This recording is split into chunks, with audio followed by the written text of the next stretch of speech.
En pleno mes de julio, con media España pendiente del aire acondicionado, también de la alta factura de la misma, la sombrilla y la crema solar, el Gobierno ha decidido que es un buen momento para rescatar del cajón una ley con aroma a mordaza, y no precisamente contra los terroristas, sino contra periodistas. El Consejo de Ministros ha aprobado su nueva ley de información clasificada, una norma que va a sustituir, eso dicen, a la franquista de 1968. Aquella sí, la que el propio Gobierno ha usado además hasta este día para esconder cosas tan esenciales como, para la defensa nacional, como esos viajes en Falcon del presidente del Gobierno. Pero lejos de suponer una mejora en transparencia democrática, lo que hace esta nueva ley es algo que no hizo ni Franco: castigar con hasta 2,5 millones de euros a periodistas que publiquen información veraz que el Ejecutivo decida etiquetar como alto secreto. ¿Y quién decide que es alto secreto? Pues el propio Consejo de Ministros, juez y parte, o mejor dicho, ocultador y verdugo. ¿Y qué es lo que se puede esconder? Pues absolutamente todo, desde los acompañantes de Pedro Sánchez en sus vacaciones en La Mareta, hasta los efectos contaminantes de ese Falcon, pasando por cualquier documento o dato que a juicio del Gobierno pueda afectar a la seguridad nacional, la defensa o esa expresión tan flexible como opaca de los elementos esenciales del sistema constitucional. A partir de ahora, si un periodista se atreve a publicar información que alguien de dentro del Gobierno considere secreta, aunque sea cierta y relevante, podrá enfrentarse no solo a una sanción multimillonaria, sino también al espionaje encubierto por parte del Estado. Sí, lo han escuchado bien, espionaje, porque esta ley contempla medidas de vigilancia intrusiva. Esto lo que quiere decir es que un juez podría autorizar la instalación de software espía en ordenadores, teléfonos móviles o servidores de medios de comunicación y periodistas sin que estos lo sepan, para así poder descubrir sus fuentes. El resultado es este: el periodista será observado, investigado y su fuente identificada. Esta fuente incluso podría ser juzgada y encarcelada, y el periodista solo se va a salvar si lo publicado es considerado de interés. ¿Por quién? Por el Estado, por supuesto. Es lo que ha aprobado en el día de ayer el Consejo de Ministros. Y como si esto fuera poco, los secretos podrán seguir siéndolo durante 45 años o incluso 60, si así lo decide el Gobierno de turno. Esto significa que los archivos del 23F, las cloacas del Estado o las decisiones que hoy afectan a la vida pública podrán seguir siendo inaccesibles hasta más o menos mediados del siglo XXI, porque según esta ley, el pasado no se desclasifica si daña el presente, y eso lo deciden ellos. Estamos en verano y como cada año vuelve el Francomodín, pero esta vez se usa para imponer el silencio del presente a golpe de decreto en pleno julio, cuando menos ruido hay, cuanto menos se nota. No es la ley de secretos, es la ley del silencio de la mordaza, y si nadie la frena, va a acabar castigando el derecho de los ciudadanos a saber y el deber de los periodistas de contar.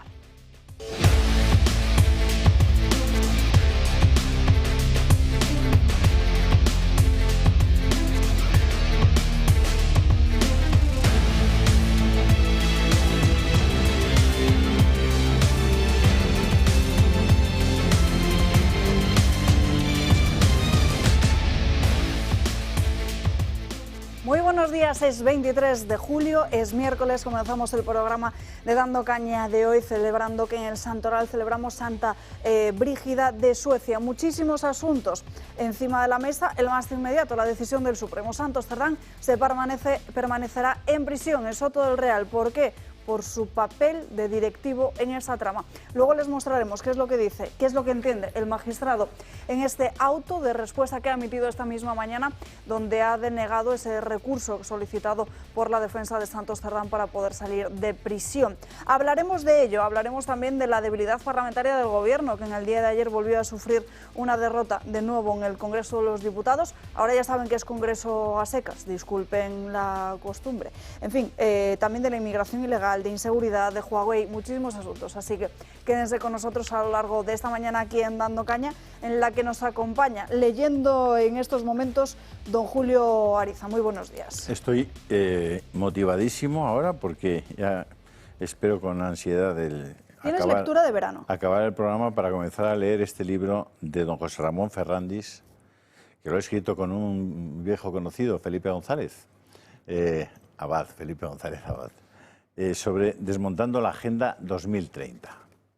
Bueno, si no lo tenéis, pues yo creo que es un ejercicio de racionalidad y y de inteligencia, de análisis, que es, vamos, como no puede ser de otra manera, extraordinario, porque quien lo ha dirigido y escrito es un verdadero sabio, a quien yo aprecio mucho y quizás algún día tenga oportunidad de saludarle personalmente. Bueno, creo que hoy, ¿no? Hoy.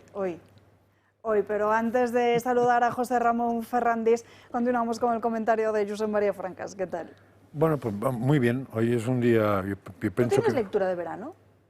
tengo muchas. Porque estás terminando el de Gortázar. El de Gortázar creo que me queda media página final. Escucha. No, ya, pues tengo... Vale, pero Pues ya lo apunta, tienes. toma nota ya. No, después Desmontando la Agenda 2030. le haré José una Ramón entrevista y Fernández. así me lo explicará. Pero que es como empiezo.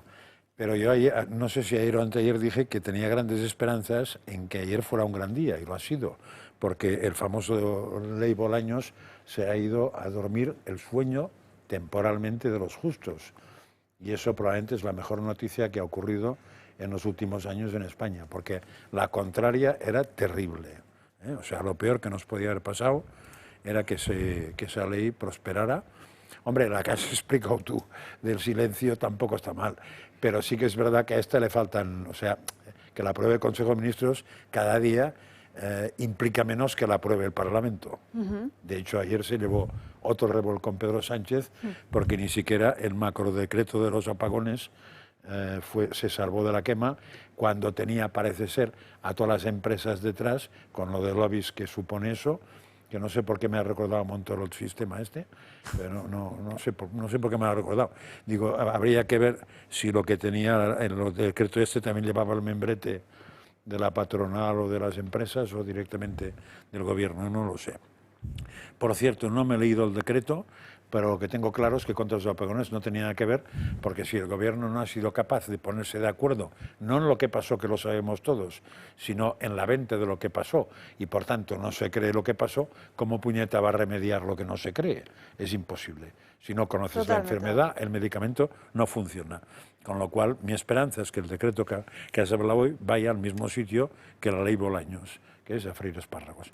De todos modos, como está José Ramón, lo del tema de las eléctricas, creo que lo tendremos bastante cubierto hoy. Hombre, hablaremos largo y tendido de ese asunto con José Ramón Ferrandis. Muy buenos días. Muy buenos días. Muchísimas gracias y gracias a Julio por sus palabras. Tomo también nota de ese libro, Yo he traído solo uno, pero puedo acercar alguno más. Y además es que se lee muy fácil. Ahora ya aprovechando ya que voy a hablar de mi libro, como pobre Me parece muy bien. es un libro que analiza los 17 objetivos.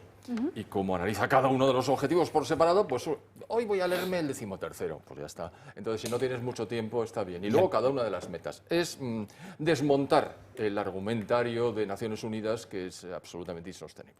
Nos acompaña también don Qué Luis del coincidencia, Pino. fíjate. He podido coincidir ya con José Ramón. Tremendo. Don Luis del Pino, muy buenos días. ¿Qué Muy tal? buenos días. Tendrá que venir don José Ramón también a mi programa a presentarlo. Claro, encantado. Es que has cogido un tema candente, ¿eh? Sí. Bueno, Como decía un amigo mío, Ferrandis que decía, decía- tienes que sentar la cabeza, y el tío se levantaba y la ponía encima de la... Sentaba la cabeza. Pues sí. Decía José Ramón Ferrandis que él venía a hablar de su libro, que nos hable Julio del suyo, más bien de su Telegram Y y del de WhatsApp. todo lo que está publicando allí y en WhatsApp.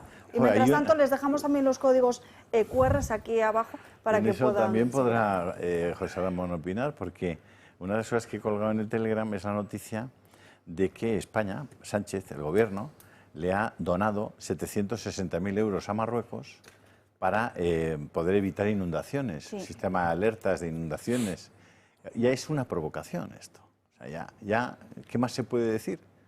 O sea, no han puesto el dinero para comenzar las diversas obras que son imprescindibles para que no se produzca una nueva riada con las consecuencias que tuvo esta, y están dando el dinero a Marruecos. O sea, ¿pero qué piensan de los españoles? ¿O qué pensamos los españoles que hay gente que les sigue votando? ¿Cómo es posible? Bueno, esa y otros muchos asuntos, como por ejemplo la práctica prohibición del cardenal Cobo de la misa tradicional en la Archidiócesis de Madrid, que me parece una cosa realmente provocadora y escandalosa, cuando no, el pontificado actual no va por esa vía, y porque es una exclusión injusta además y contra la tradición de la Iglesia. Son asuntos de los muchos que están en en el WhatsApp y en el canal de Telegram. Y estoy preparando ya un poco cuáles serán los horarios de los chats en Telegram para poder conectar durante el verano en los horarios. ¿Vas a atreverte a decir horarios? No. Ah. No, Ya me parecía a mí demasiado atrevimiento. No, porque el verano es complicado, la vida es compleja. Por supuesto. Y entonces te puedes encontrar con que a esa hora, pues. No, pero bueno, pero los haremos. Y si os dais de alta en el WhatsApp y en el Telegram, pues yo creo que vamos a tener la oportunidad de estar en contacto y de dar mucha información. A mí eso además me lo paso muy bien. Fíjate en la sonrisa maliciosa que pone cuando habla de los chats. Es que los chats son muy... No, que ahora mismo es como un niño con juguete nuevo. Sí. No, nuevo no, porque lo hemos hecho Ya, muchas pero veces. Es más, hay algunas personas, me recuerdo a alguna persona en Estados Unidos, en Suecia, porque entran gente de muchos países en ese chat y entran con su foto, vamos, no con su foto, entran con imagen. Y hay gente que opina que es extraordinaria, gente con un nivelazo. No, seguro, claro. Buenísimo, de la gente que está en el Telegram. Está muy chulo. Pues ya lo saben, tienen que estar ustedes pendientes del canal de Telegram, aunque lo mejor es seguirle y entonces día a día van viendo. Oye, estamos todo en lo que 12.549, partimos la semana pasada de 6.500, pues la gente nos está siguiendo. Que desde luego para ser verano está muy bien esa cifra. No, y ojalá que se apunten muchos y vayamos a más. En el WhatsApp es más fácil, es verdad, tiene menos servicio, por así decir, tiene menos aplicaciones. Pero claro, todo el mundo tiene WhatsApp, con lo cual podemos estar ahí con mucha gente, ¿no? Así que si lo distribuís, cuando hagáis la foto del Quick Response, del QR El QR. lo podéis distribuir entre vuestra lista de amigos y conocidos y vamos a ser muchos, ya veréis. Desde luego que sí. No sé si Julio ha contado, supongo que sí, en su canal de Telegram y también de WhatsApp, esta decisión del Tribunal Supremo, la que conocíamos esta mañana, la sala de apelación confirmando que Santos Cerdán se mantiene en prisión por un riesgo de destrucción de pruebas ante indicios de lo que consideran, y es literal, papel delictivo en la trama que se investiga, tal y como están leyendo en una de estas páginas que hemos destacado de este auto. El Supremo desestima de esta forma el recurso de apelación presentado por el que fuera secretario de organización del Partido Socialista contra el auto del magistrado instructor del pasado 30 de junio que acordaba su prisión provisional comunicada y sin fianza por la comisión de varios delitos de integración en organización criminal, cohecho y tráfico de influencias. Santos Cerdán se mantiene, como decimos, en Soto del Real. Mientras tanto, el que hemos visto esta mañana en la portada de un medio de comunicación ha sido a José Luis Ábalos, el anterior secretario de organización a Santos Cerdán, hablar de Europa y de cómo se orquestaban incluso ciertos lobbies, como por ejemplo el de Pepe Blanco. La empresa valía 1.000 millones de euros y sin embargo luego, con la consecuencia de la pandemia, bajó enormemente y sus posibilidades de volar es que, en fin, disminuían y las deudas con los propietarios de los aviones, incluso con la propia AENA, crecían y estaban dificultando su operatividad. Por lo tanto, la angustia, es verdad, de la familia era muy grande y los ritmos de la administración pues no satisfacían, digamos, las necesidades que tenía la compañía. Los ritmos son otros y además, en el caso de Europa, como era la primera experiencia que se abordó, pues se quiso desde la administración ser muy cauteloso.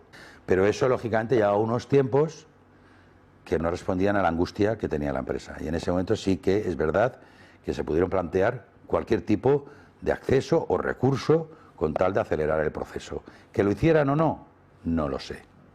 Javier Hidalgo había coincidido con Begoña Gómez en un viaje de la OMT en San Petersburgo. ¿En algún momento Javier Hidalgo le trasladó alguna opinión o algún comentario sobre, no, simplemente, sobre Begoña Gómez? Simplemente que efectivamente, como se ha escrito y se ha publicado, pues parece ser que es ahí cuando se conocen, y no sé qué tipo de relación a partir de ahí podrían tener, pero imagino que pues algún tipo de acceso telefónico podría haber, no sé. No sé qué tipo de relación mantendrían a partir de ahí José Luis Ábalos. En fin, a buen entendedor. El debate, por su parte, habla sobre Santos Cerdán, sigue contando más detalles, desde luego llamativos, sobre cómo actuaba el secretario de Organización del Partido Socialista, porque ha podido acceder a ciertos contenidos de las conversaciones intervenidas a miembros de la Tama por parte de la UCO, y lo que se muestra es precisamente lo que están leyendo, cómo Cerdán metió en la trama al arquitecto que legalizó la reforma de su casa de Navarra y que después fue premiado con contratos públicos. Además, la historia tiene también su aquel, porque los hechos se remontan al año 2017, cuando Cerdán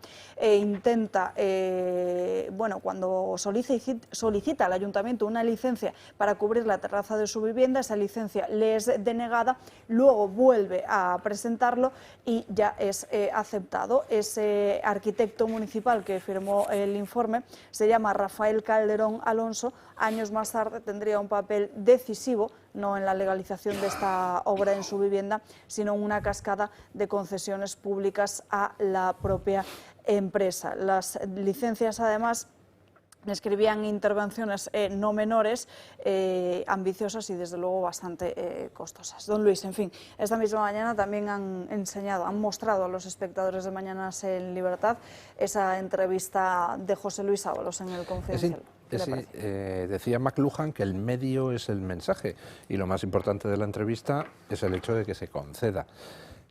Ábalos, sabemos desde hace semanas que su abogado está negociando un acuerdo con la Fiscalía Anticorrupción. Sí. Así que me supongo que lo que está haciendo Ábalos es simplemente dosificar información, ir sacando cositas mientras su abogado negocia con la Fiscalía. Lo que Ábalos dice en esa entrevista, para mí, de lo que dice, lo más importante es la parte que atañe al lobby Acento, el de Pepe Blanco y Alfonso Alonso, porque básicamente lo que Ábalos describe es que el Ministerio de Transportes se lo llenaron de sugerencias de nombres hechas por Pepe Blanco.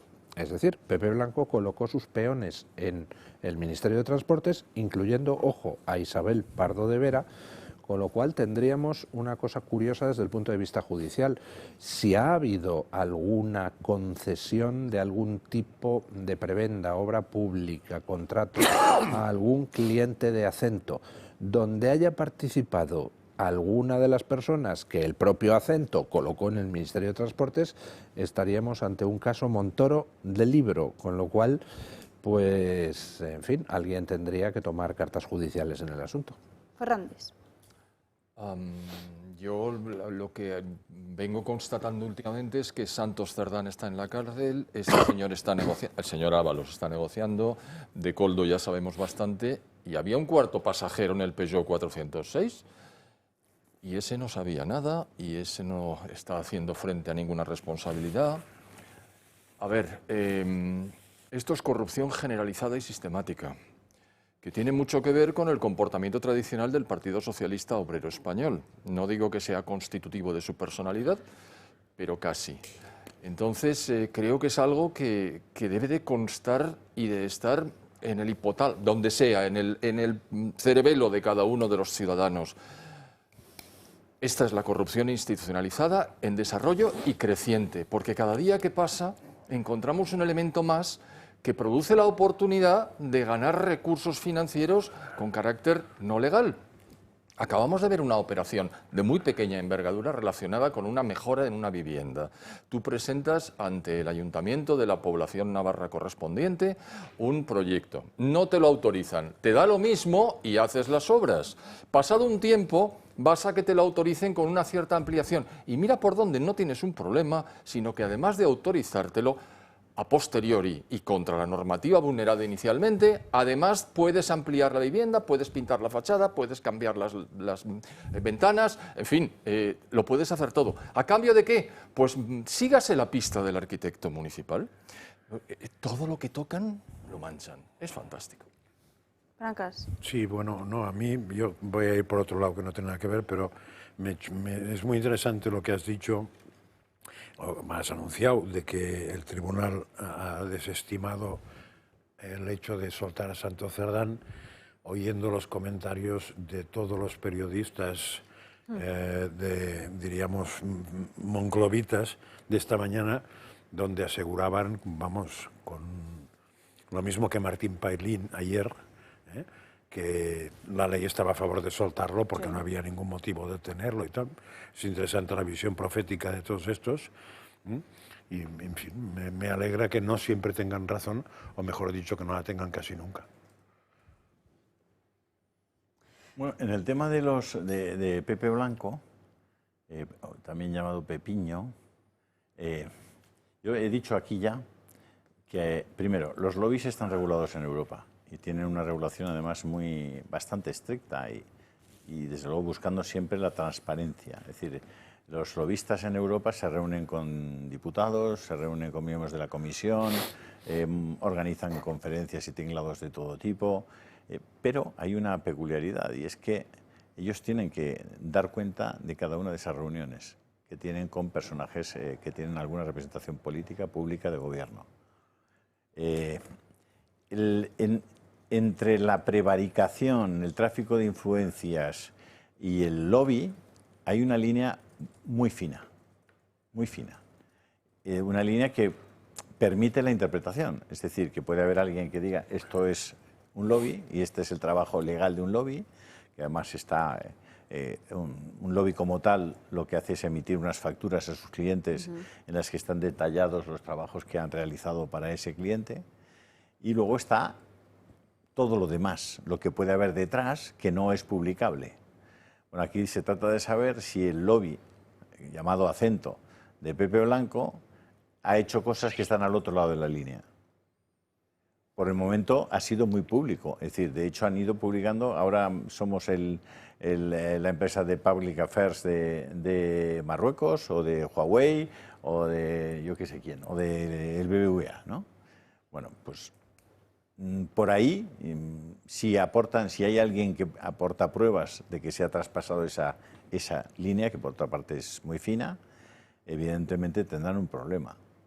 Desde luego que sí. Son las 12:22. Vamos a aprovechar para irnos a la primera pausa de publicidad del día de hoy.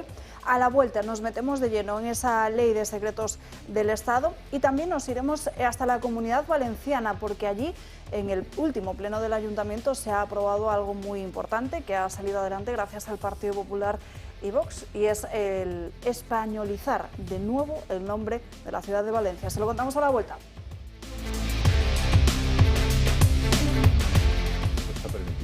12:25 del mediodía, 11:25 en Canarias, ya estamos de vuelta y como les prometí antes de esta brevísima pausa de publicidad, tenemos que hablar de la autodenominada por el Gobierno Ley de Información Clasificada, que ha desempolvado en pleno mes de julio, ya en la recta final de este mes, el Gobierno, no además sin una trifulca entre Félix Bolaños y Margarita Robles.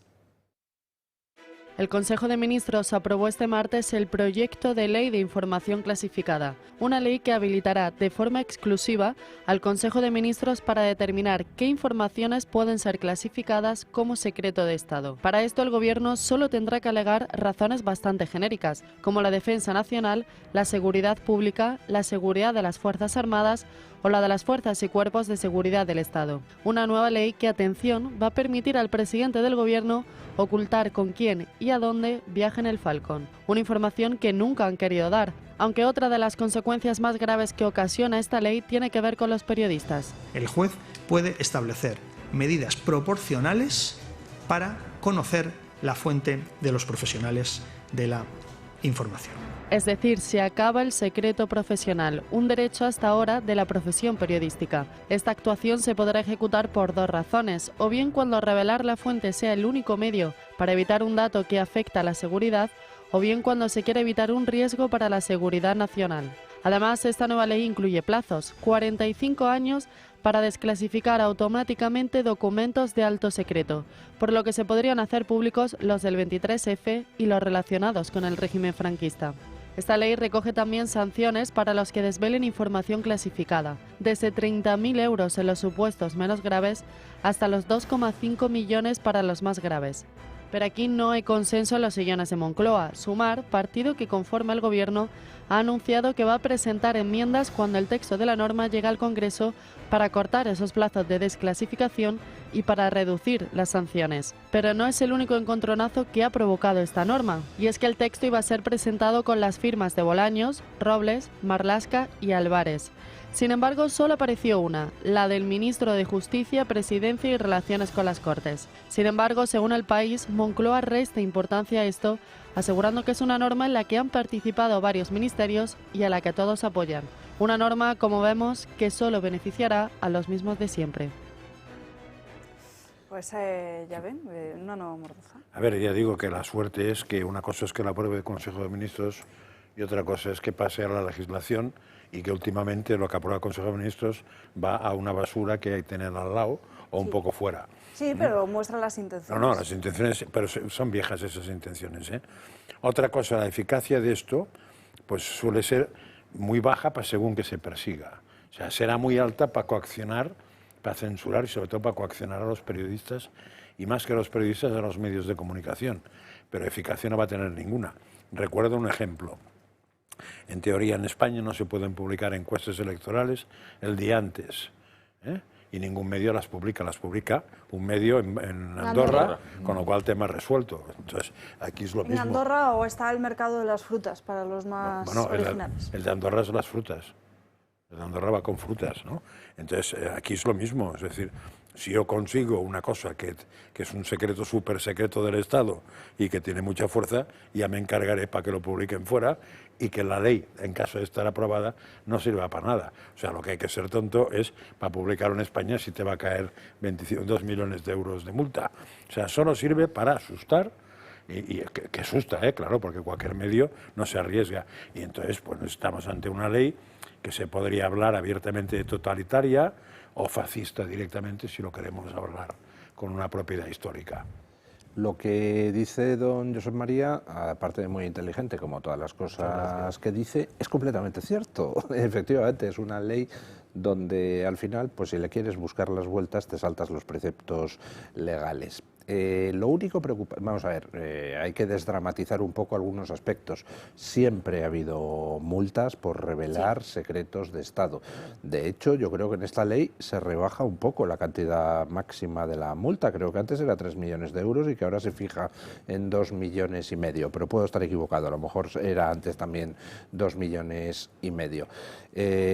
Segundo, lo de intentar indagar cuáles son las fuentes de un periodista, pues hombre, dependiendo del tipo de delito, pues también se ha intentado siempre. Lo de que haya cosas clasificadas y que hasta el cabo de muchos años no se puedan desclasificar, lo ha habido siempre. Lo único peligroso que tiene esta ley es la letra pequeña que vaya a regular el tema del secreto profesional de los periodistas, donde podría haber puertas traseras que permitan al gobierno pues intentar ir bastante más allá de donde se va ahora. Pero de nuevo, recurriendo a lo que decía don Josep María, pues bueno, si tú tienes una fuente muy sensible, tienes una información muy sensible, pues ahora mismo todos los medios de comunicación tienen acuerdos, o casi todos, con otros medios en el extranjero, sacas la información a través del medio extranjero, tú te haces eco de lo que ha publicado un medio extranjero, aunque la información sea tuya, y el juez no puede indagar en cuál es la fuente de ese medio extranjero porque la legislación española no alcanza para poder interrogar a un policía, digo a un periodista francés, pongamos por caso, que quién le ha dado la información. O sea que, bueno, digamos que el alcance de la ley es limitado y más que nada pues es otra de las amenazas que lanza de vez en cuando Sánchez, ¿no? Bueno, la situación por arriba está en que Sánchez ya no tiene apoyo parlamentario para hacer prácticamente nada. O sea, lo que Junts le ha dicho es, oiga, yo no voy a apoyar una moción de censura del Partido Popular, pero tampoco la voy a presentar contra usted y por supuesto, no le voy a aprobar ninguna de las iniciativas, salvo que nos convenga mucho en el Congreso de los Diputados, llamado antes. Por tanto, en este momento el Gobierno solo puede aspirar a permanecer. Nada más. O sea, no va a gobernar, ni va a aprobar leyes. Lleva 8 decretos leyes que se los han rechazado. En toda la democracia en 40 años, el Congreso de los Diputados había rechazado 3 decretos leyes, 3. Él solo lleva 8 ya, en 5 años. Y la situación, digamos, desde el punto de vista de actividad de gobierno, etcétera, ya prácticamente no la hay. Sigue disponiendo del presupuesto, el viejo presupuesto, y del dinero para hacer prácticamente, es verdad, lo que quiera, porque tiene muy pocos límites, pero aprobar en el Congreso se los va a comer con patatas fritas. Ayer le rechazaron 2, los más importantes. Y no presentó algunos porque no podía. Y otros ni siquiera los presentó porque lo importante. Pero claro, está en una situación, desde el punto de vista político, absolutamente endeble. O sea, la ley Bolaños no se ese presenta. Analicemos detalladamente qué fue lo que ocurrió en el día de ayer en la Cámara Baja con ese Congreso que tumbó precisamente el decreto antiapagones del Gobierno. El Partido Popular tumba el decreto antiapagones destinado a reforzar el sistema eléctrico tras el apagón del pasado 28 de abril. No apoyaremos, en definitiva, una política energética suicida que pone en riesgo la seguridad, la economía y la confianza de todo un país. Muchas gracias. Los populares consideran que no se incluyen las medidas necesarias para evitar que se repita en un futuro. Con los votos en contra del PP, Vox, Junts y Podemos, el Gobierno suma una derrota más en el Congreso. No tiene mayoría para sacar adelante iniciativas. Por eso se han retirado las 2 propuestas de mayor calado político en el último pleno extraordinario del Congreso antes de las vacaciones de verano: la reducción de la jornada laboral y la reforma conocida como Ley Bolaños. La aprobación o no de esta respuesta inmediata ha dependido hasta el último momento del Partido Popular. Ellos tenían la llave y quedaba en sus manos que el Gobierno convalidase o no el decreto ley, porque Podemos ya avanzó su rechazo a la norma. Creo que es evidente que lo que tenemos encima de la mesa es un real decreto que podría haber escrito el señor Sánchez Galán de Iberdrola. Están muy cómodos con un real decreto que les desresponsabiliza de todo lo que pasó el 28 de abril. Con el llamado decreto antiapagones, el Ministerio para la Transición Ecológica pretendía que la Comisión Nacional de los Mercados y la Competencia elaborase 2 informes sobre el control de la tensión eléctrica y la recuperación del servicio tras un corte. Además, exigía a Red Eléctrica revisar la normativa técnica vigente y proponer mejoras legales en un plazo de entre 3 y 15 meses. Las empresas del sector energético han estado intensificando la presión sobre el PP y Junts, que tampoco anticipó su voto, para que se convalidase el Real Decreto. El sector alertó de pérdidas inminentes de hasta 3.000 millones de euros en inversiones renovables y de una posible subida del 12% en la factura eléctrica para la industria si la norma no salía adelante. A ver, por referirnos a lo que acabamos de escuchar, no puede hablar de pérdidas, hablará de lucro cesante, pero no hay pérdida ninguna, simplemente no puede llevar adelante las inversiones en energías renovables que tenían previstas. Bueno, pero eso no tiene nada que ver con las pérdidas. Yo quería terminar con lo que has dicho antes, es decir, esto es el gran hermano, es decir, el control absoluto. A ver, desaparecida la separación de poderes casi en su totalidad, ahora lo que pretenden es esclavizar al ciudadano a través de la pérdida de la libertad del periodista. Porque cuando un juez autoriza a que se introduzcan elementos de control en la información que manejas, algún goteo se acabará yendo y a alguien van a encontrar. Yo comprendo que no he sido nunca periodista y no sé muy bien cuáles son los recursos de que se dispone para eludir este tipo de dogales, pero algo se quedará por el camino, lo cual me parece muy preocupante. Bueno, estamos a merced del poder y eso va a más. Claro que este gobierno, y ya volviendo un poco al tema que nos ocupa, está siguiendo la máxima mussoliniana. Yo lo puedo entender, Mussolini era socialista. Es decir, viven peligrosamente, están en el límite, es decir, ya no consiguen aprobar ni sus propias normas, ya sus compañeros de aventura no les llevan no les acompañan, no van de la manita. Es decir, están absolutamente en el límite, eso es, viviendo peligrosamente. Y ya se ha terminado ese idilio, con lo cual tiene una pinta enorme de que este gobierno se va a enfrentar con una impotencia absoluta a partir de la vuelta del verano, que la verdad me complace profundamente. Pero mientras tanto, fijémonos en lo que está haciendo este Ejecutivo. Lo decía Julio al inicio de este programa, 760 millones de euros para Marruecos para evitar inundaciones. 760.000 euros. No, ese sistema seguramente lo tenemos. El problema es cómo se gestionó. El problema es que en el año 2004 estaba disponible los fondos procedentes de la Unión Europea para poder construir los embalses que hubieran permitido evitar que con unas lluvias muy fuertes, ahora llamadas Dana, hubiera los efectos que se han producido al final. Y eso se impidió por parte del gobierno socialista de José Luis Rodríguez Zapatero. Estaban los recursos, estaba el proyecto y simplemente había incorporadas también unas transferencias entre cuencas. Ah, no, agua del Ebro hacia el sur, no. Y entonces se suspendió. Y ahora estamos simplemente con menos de 1 millón de euros de regalo adicional a Marruecos, que evidentemente tiene una palanca muy importante con este gobierno para obtener fondos con carácter ilimitado, pero que nosotros ya tenemos. Es simplemente entregar el dinero de los españoles a un país que es el enemigo principal de España. Sí, a mí me chocó mucho cuando vi esa noticia, que es de hace tiempo, sobre todo porque dije, Marruecos tiene mucho desierto, a ver cuándo llueve. Y miréis si realmente tienen problemas de vez en cuando, históricamente, no es el cambio climático, no, es de toda la vida que cuando llueve, llueve y llueve bien llovido. No, yo retomo el tema anterior con lo que decía Luis, que me parece, o sea, sigo lo que he dicho de la ley, que no creo que tenga mucha eficacia, sobre todo porque no se va a aprobar, pero sí me parecerá muy interesante en el momento que la ley contemple maneras para, diríamos, anular el secreto profesional, por muy excepcionales que sean, lo que harán los distintos asociaciones de prensa, colegios de periodistas de distintas comunidades, ciudades y tal, supongo que como mínimo harán como los jueces, que cuando han visto peligrar la independencia judicial han montado una huelga, han salido a la calle y han protestado. Los periodistas tienen la ventaja de que incluso pueden hablar o en radio o en televisión o en textos, publicarlo. Y me da la sensación de que no veremos ninguno. Veremos lo mismo que vimos ayer o anteayer, que es grandes hombres de la cultureta, entre comillas, española, tragándose Pedro Sánchez y todo lo que implica de corrupción, de porquería, de miseria, de prostíbulos, de tal, con tal de que no venga la derecha.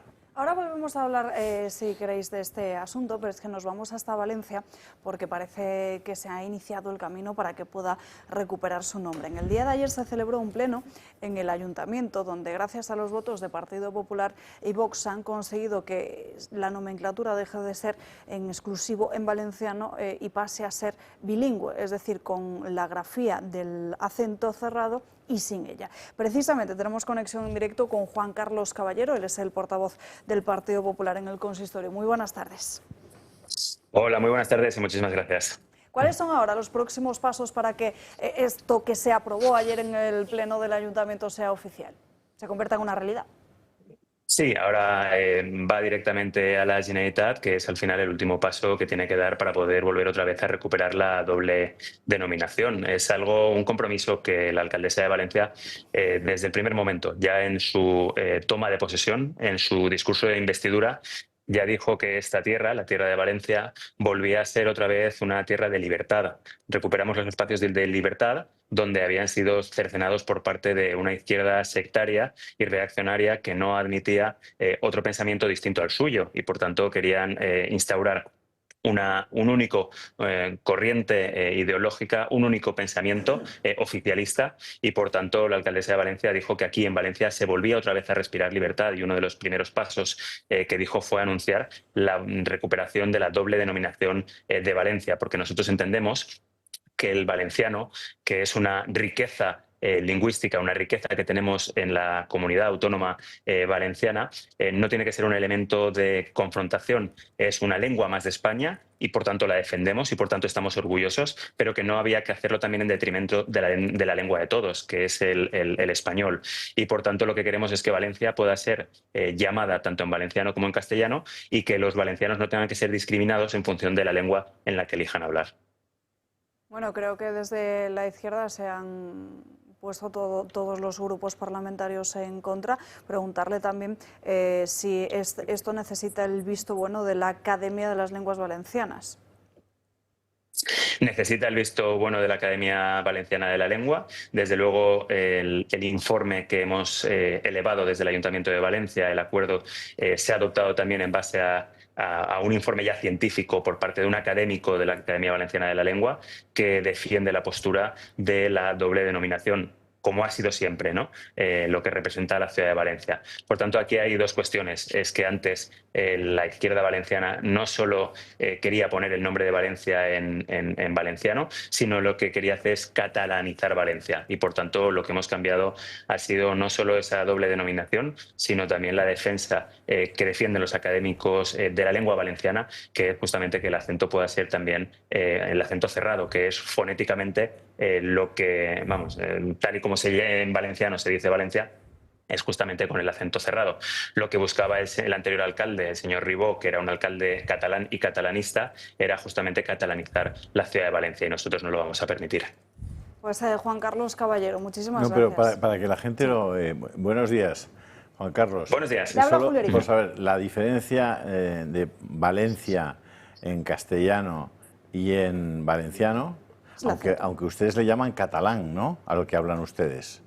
¿O no? No, nosotros hablamos valenciano. Lo que defiende la izquierda valenciana es aquí la unidad lingüística, la unidad territorial, es que Valencia se convierta en una provincia más de Cataluña y que estemos subsumidos a lo que ellos llaman el país imaginario de los países catalanes. Y por tanto, como nosotros estamos en contra de eso, nosotros lo que defendemos es la singularidad propia de nuestra tierra, el respeto a nuestro Estatuto de Autonomía de la Comunidad Valenciana y el respeto a nuestra identidad. Desde luego, el valenciano es una lengua muy rica, ha tenido su siglo de oro, y lo que tenemos que hacer los valencianos es defender nuestra lengua, y por tanto lo que estamos en contra es que en Valencia se enseñe el catalán, y eso lo vamos a defender desde todas las instituciones.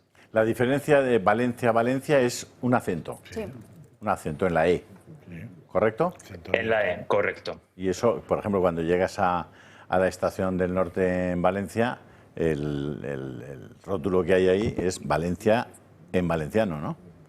Por ejemplo, lo digo porque he estado muy recientemente y digo, ¿dónde debo estar? Porque yo no me había fijado nunca que Valencia tuviera acento. Y digo, aquí alguien ha metido la gamba. Ha habido un debate, hay un debate lingüístico hacia dónde se tiene que colocar el acento de Valencia cuando es en valenciano. La izquierda defiende que es el acento abierto y fonéticamente en valenciano es un acento cerrado, y por tanto lo que nosotros pedimos es justamente, nosotros somos políticos y los políticos evidentemente tenemos que defender y hacer política, pero evidentemente también tenemos que atender a lo que dicen los propios académicos y los propios expertos lingüistas, y los lingüistas, justamente quien ha avalado la posición ahora del ayuntamiento es un experto lingüista, y es la tesis que nosotros defendemos: uno, que pueda ser bilingüe, y que en valenciano también pueda ser el acento cerrado. Pues Juan Carlos Caballero, muchísimas gracias por atendernos en esta mañana. Un placer, muchas gracias. Enhorabuena también por eso que han conseguido aprobar en el Pleno del Ayuntamiento de Valencia, gracias a los votos del Grupo Municipal del Partido Popular, pero también de Vox. Bueno, gracias a la iniciativa de Vox, porque fue iniciativa de Vox. Hay que recordar que el Partido Popular, allí donde depende de Vox, pues hace cosas correctas y dignas de aplauso. En otros sitios donde no depende de Vox, pues se comporta no de forma distinta, sino diametralmente opuesta. Hace unos días veía una noticia que me dejaba estupefacto. La Junta de Galicia ha decidido dar una nueva vuelta de tuerca con los topónimos en gallego y ha ordenado que se cambie el nombre a numerosas localidades. Y la más curiosa es una que se llama Castro Caldelas, que se llama igual en español que en gallego. Entonces, como se llama igual en español que en gallego y hay que forzar la diferencia, entonces han decidido cambiarle el nombre a una localidad que siempre se había llamado en gallego Castro Caldelas, y la van a llamar O Castro de Caldelas. Tócate las narices. Entonces, bueno, pues yo creo que es digno de aplauso el PP de Valencia, porque en Valencia han escuchado a Vox. A ver si en Galicia puede entrar Vox en el Parlamento Autonómico y atornillar un poco a estos, porque si no, y de paso echan para atrás la ley trans aprobada en Galicia, que estaría también muy bien. Y más de una. ¿No? Sí, la trans y alguna que otra más. Pero lo que es... no, pero está bien que vaya escuchando el aullido del animal, como decía Hobbes, y que tengan la sensibilidad de pensar que, bueno, pues que hay otra forma de entender distinta a la de la izquierda. Bueno, y desde luego cuando el niño hace cosas bien hay que aplaudirle, la pedagogía es eso, sí. Pero fíjate que no solo las hace, sino que las justifica, que es mucho más interesante, porque al fin y al cabo hacerlas podía ser coactus fecit, 12 Fs de las firmas obligadas, ¿no? Pero aquí es que sale un el portavoz, y los explica y lo justifica. Y lo justifica con lo bien. cual, diríamos, le da, esto ya es más discutible, pero le da, porque yo me he perdido, o sea, que en un idioma sirva igual el acento para aquí que para allá, yo esto ya me he perdido. No acabo de entenderlo. Pero lo de Galicia es de traca, porque esta modificación se produce en unos 15 municipios, exactamente si mal no recuerdo, pero es que la única forma válida es en gallego. No es que se permita también que se use el español o el gallego, no, única y exclusivamente el nombre en gallego. Ya, pero es que no sé, eso, yo creo que si hubiera seres normales, que cada día lo tengo más dudoso, oír una discusión de estas no entendería nada. O sea, ¿cómo puede dentro de una misma nación discutir si hay que hacer las cosas en bilingüe o en monolingüe de cantones, ¿no? Yo creo que un tío normal, un ser normal, no entendería nada. Bueno, pero es que en la Xunta de Galicia, el Sergas, el Servicio Gallego de Salud, única y exclusivamente todas las notificaciones son en gallego. Pues lo siento, pero no es normal eso. Claro que no. Un ser normal no puede entender eso. Con lo cual, un ser normal no puede decretar eso. Y si un ser no es normal, puede ser otra cosa, pero normal no. Como decía y no creo que en este caso sea subnormal, será simplemente anormal. Bueno, si entráis en WhatsApp, en la inteligencia artificial, y le preguntáis por el himno de Valencia, te dice que el himno de Valencia se llama himno del País Valencià o himno de la Comunitat Valenciana. En la inteligencia artificial de WhatsApp. Y si le preguntas por lo de defender las glorias de España o cantar las glorias de España, no existe pa. No está eso ya. Aquí en la inteligencia artificial que yo he utilizado, no. Puede ser que en otras... no hay que fiarse, pues señores, al 100% nunca de la inteligencia artificial, porque además la información teniendo que estos da es de la aquí, que se nutre. Claro, ¿para qué vas a ir? Pero es muy artificial entonces. Si tienes a José Ramón, a Luis, a José María. Yo quería intervenir un poquito por aquello de que como nací en Valencia y allí estuve los primeros 20 años de mi vida, pues Valencia se escribía sin acento de ninguna índole. Cuando se nos enseñaba en el colegio los acentos, había acentos graves y acentos agudos.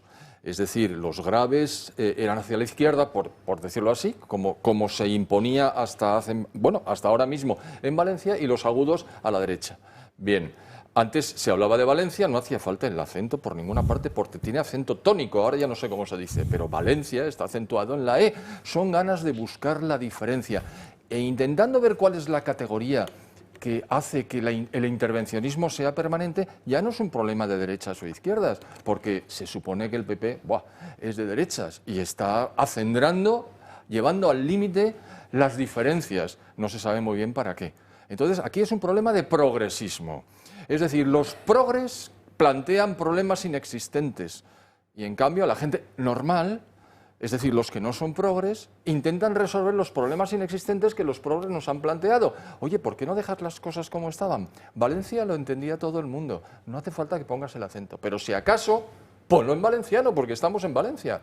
En fin, todo esto es un poco absurdo. Sí, pero que eso a ver, yo he nacido en Cataluña, he estado muchos años y de acentos me suena bastante todo el tema, o sea, pero lo que no acabo de entender es que la discusión, o sea, no acabo de entender casi nada, pero ya me parece descojonante, nunca mejor dicho, el hecho de discutir si Valencia lleva un acento hacia la derecha o hacia la izquierda, lo que en catalán diríamos obert o tancat, abierto o cerrado, en función del color político del que discute. O sea, esto ya no sé, vamos, o sea, no sé, me parece que la única respuesta a eso es partirte de risa y probablemente algo más, que es hacer una peineta y decir, iros a pastar. Pero en el fondo se trata de ir destruyendo simbólicamente todo lo que sea español y acentuando la diferencia. Y en Cataluña hay un ejemplo muy gracioso, la ciudad de Gerona.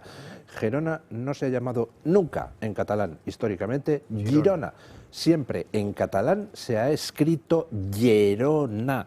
Y puse en internet un montón de documentos desde el siglo XIV hasta el siglo XIX, escritos en catalán y donde pone Gerona. Y entonces pues se les ocurre al final a los catalanistas cambiarle el nombre a Gerona y poner Girona, que era como pronunciaban los señoritos de Barcelona la palabra.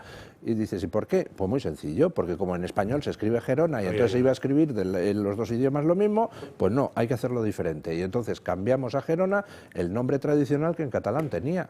Y dices, pues bueno. Yo entiendo más eso porque hay gente que simplemente, como no va a destacar en otra cosa, tiene que destacar en algo. O sea, entonces, en inventarse una palabra que no se usa para nada, porque en catalán ha pasado mucho, ¿eh?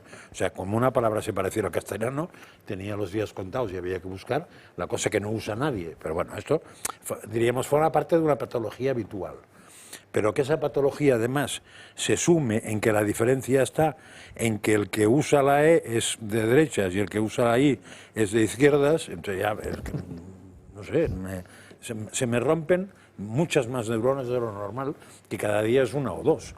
Pero es que con eso el cerebro, son muchas. el cerebro renueva las neuronas, despreocúpate. A partir de cierta edad es complicado. Constantemente, ¿Sí? lo acabo de leer. Tú lo sabes, ¿Sí? que eres biólogo, échale un ojo. Ánimo. Bueno, como decía un señor que está muy mal hoy, ¿eh?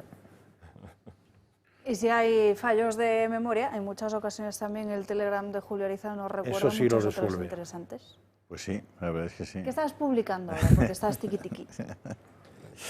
Tiqui, Así que eso es que algo ha publicado. Sí, la sonrisa Alguna esa. maldad. A ver, he publicado lo que me ha recomendado Luis del Pino sobre Zelensky, que por cierto lo puedes explicar, pero tenéis ahí el artículo. ¿En qué consiste el tema? Pues básicamente consiste en que estos días pasados se han producido por primera vez desde la invasión rusa, y a pesar de que está la ley marcial vigente, se han producido en Kiev y otras ciudades de Ucrania manifestaciones contra Zelensky. ¿Por qué?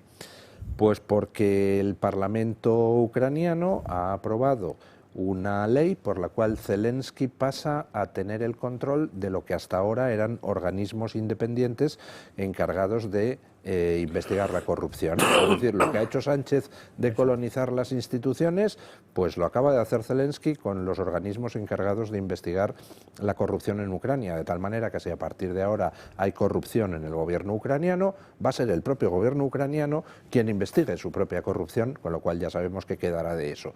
Entonces, bueno, y además está estudiando el Parlamento otra ley de amnistía para la corrupción relacionada, la corrupción que se haya producido hasta ahora relacionada con los contratos de defensa.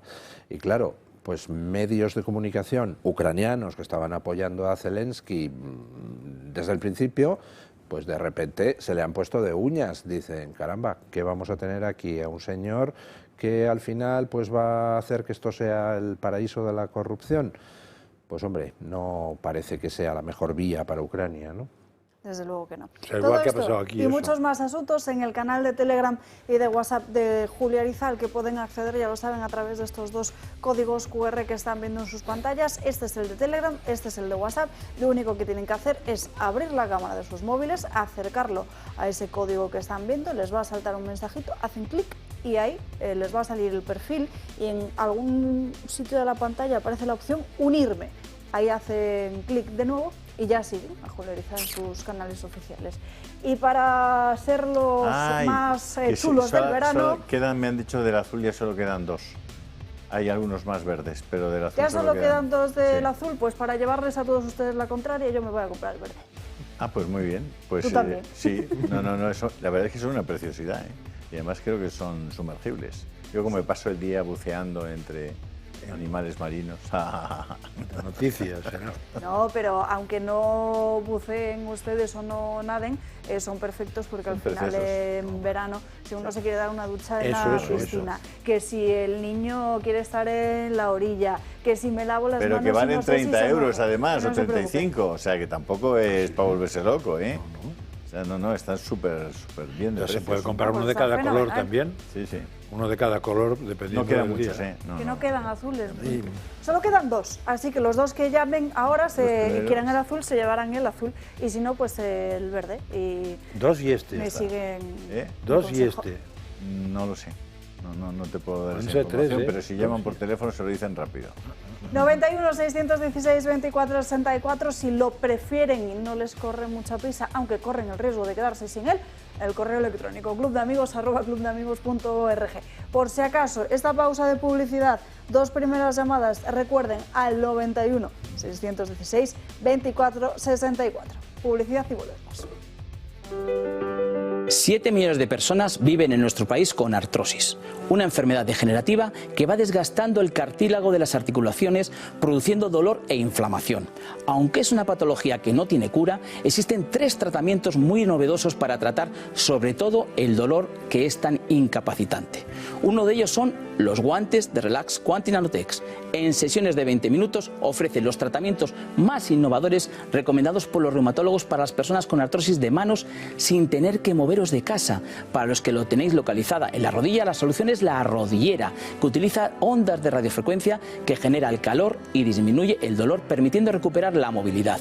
Y por último, este cinturón para aliviar el dolor en la zona dorsal y lumbar, gracias a una combinación de láser dual, infrarrojos, calor local y masaje por vibración. No lo dudes, llama al 900-730-122 y di adiós al dolor de manos, rodilla y ahora también de la zona lumbar.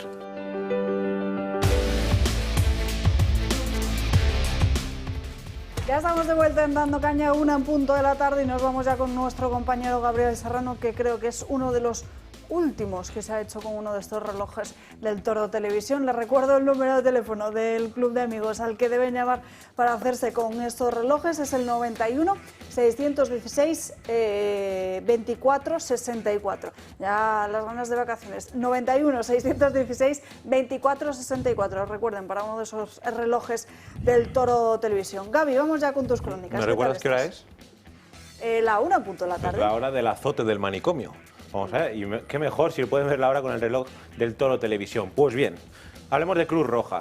En estos últimos 9-10 meses ha estado en primeras planas en algunos medios de comunicación debido a cómo se financian y las labores que hacen, que ellos pues alaban tanto en redes sociales como en sus páginas web, pero que luego si se investiga un poquito más parece todo lo contrario. Pues bien, Cruz Roja ahora ha sido condenada a pagar las costas de un juicio. Vamos a ver qué ocurrió, porque una señora, una anciana, tenía Alzheimer. Y antes de ser incapacitada, pues ella dejó un escrito privado, un documento en el que dejaba de herencia a 3 organizaciones, que eran Cáritas, Médicos Sin Fronteras y Cruz Roja, pero era un documento privado. Esa señora, 4 días antes, fue declarada incapacitada por el Alzheimer, por lo tanto ella misma no podía gestionar sus propios recursos. Bien, una vez que fallece en el año 2019, las herederas son sus 2 sobrinas, porque esta señora tenía miedo a que tanto sus hermanos como sus nietas hubiese peleas porque ya habían tenido otras historias familiares. Sus 2 sobrinas son las herederas y de repente Cruz Roja levanta la mano y dice: oye, aquí hay un documento privado en el que aparecemos nosotros como herederos, que nos ha dejado el dinero. Las sobrinas dicen que no, que eso es inválido, que en la herencia propia sí que aparece sus nombres. Entonces Cruz Roja dice: oye, pues vamos a ir a por ello, vamos a ir al juicio, porque esto no puede ser. A pesar de que en el propio testamento oficial solo aparecían las sobrinas. Cruz Roja alegaba que simplemente ese documento privado. Fueron a juicio, le dijeron en primera instancia que evidentemente la herencia oficial aparecían las sobrinas, Cruz Roja no tenía nada que ver, y aún así presentaron un recurso. En la audiencia de Madrid les ha dicho: pues mira, visto lo visto, son las sobrinas, ese documento no es oficial, se demuestra con los informes médicos que esta señora estaba incapacitada, por lo tanto vosotros no tenéis nada que hacer. Y ahora mismo Cruz Roja es la que tiene que pagar las costas del juicio. Por supuesto, yo no quiero entrar en el sentido de que hay una herencia y hay un documento, vale, puedes levantar la mano una vez, pero cuando ya un juez te dice: oye, oficialmente tú presentas los recursos que tú quieras, pero que oficialmente en el testamento aparece los nombres de estas sobrinas, simplemente es un documento que no está validado ni por el juez ni por el propio, jurídicamente, básicamente, con quien llevan los testamentos y las herencias, pero aún así Cruz Roja insiste para coger el dinero de esta anciana. A mí la verdad es que me parece un episodio lamentable la actuación de Cruz Roja. Vamos a ver, se produce, efectivamente, esta señora redacta de puño y letra un documento dejándole a Cruz Roja, Cáritas, tal, la herencia, y 4 días después llega la sentencia de inhabilitación, de incapacitación de la señora. Cualquiera se puede hacer una idea de que esos procesos de incapacitación son muy largos. porque los jueces protegen a la persona y entonces dicen, no, para incapacitar a alguien tienes que someterla a pruebas médicas, tiene un médico que certificarlo, todo eso tiene un trámite larguísimo, con lo cual, pues cualquiera puede deducir que si la incapacitación se produce en la fecha X y 4 días antes es cuando la señora redacta el testamento a mano, dándole las cosas a Cruz Roja, pues para entonces la señora ya había sido declarada incapaz por un médico y simplemente se estaba a la espera de la declaración judicial. A mí me parece que Cruz Roja, en fin, queda como un cochero recurriendo y tratando de quitarle a las sobrinas la herencia. Me parece lamentable, vamos. Es lamentable, además que la propia herencia a pintestato, que es jurídicamente como se conoce y se reconoce este tipo de mecanismos, aunque Cruz Roja alegue que... Pintestato. Esto no es porque yo lo sepa, sino porque investigando... Pues, que no había testamento. Correcto. Bueno, pero... Nemo pro parte testatus, pro parte intestatus de cedere potes. Confiemos, Julio pues está aquí explicando jurídicamente cómo se conocen todos estos procedimientos en cuanto a herencias y testamentos. Y oficialmente, como ya parecían las sobrinas, es lamentable que de primera instancia se quejan y piden ese dinero que les corresponde porque la señora, con los informes médicos, que como bien has mencionado Luis, todo ese proceso que conlleva, porque no es de un día para otro. Aún así, vuelven el juez, le dice, oye, que si queréis presentar recurso, presentarlo, pero y aún así insisten e insisten, y ahora solo queda que presenten recurso, tienen un plazo de 20 días en el Tribunal Supremo, veremos si Cruz Roja vuelve a insistir otra vez para decir que el dinero les corresponde. No hay límites para la codicia, ¿eh? Es una cosa... ¿No? Ya sabemos que el tema sobre de todo las si tampoco herencias pagas tú, porque nunca lo de es que fácil. pague dice que pagan las cosas, las pagan los que pagan a Cruz Roja, no ellos. O sea, A mí es verdad. con lo cual, eso es como el Estado en ese sentido. ¿A dónde nos lleva tu siguiente crónica? A la Javi? Puebla de Cazalla, un pueblo de Sevilla, no sé si lo conocen, van a ver imágenes ahora muy bonitas de todo el patrimonio cultural, los jardines y patrimonio histórico que tiene. Pues bien, es que en verano los concejales, los ayuntamientos nos dejan noticias que son muy entraídas para esta sección, porque un concejal, el concejal de Juventud de la Puebla de Cazalla, se ha presentado, ya ha conseguido a una oferta pública, ya ha conseguido la mejor nota para una plaza en el área que él mismo trabaja. Él mismo es el que dirige esto, ha abierto una plaza para que todo el mundo se presente, se han presentado 25 personas y él mismo ha conseguido la mejor nota. Tanto en el examen, no quiero saber cómo ha sido la entrevista personal. Dices que hacía falta una... entrevistada a sí mismo. Ante el espejo. Ni con quién ha sido. La entrevista era para dinamizador social del pueblo. Él es el que dirige, es el concejal de Izquierda Unida, que también... ¿Y eso qué es lo que es? dirige pues este gobierno. ¿Eso qué es lo que es? Pues no lo sé lo que es, porque hay que preguntárselo al propio concejal.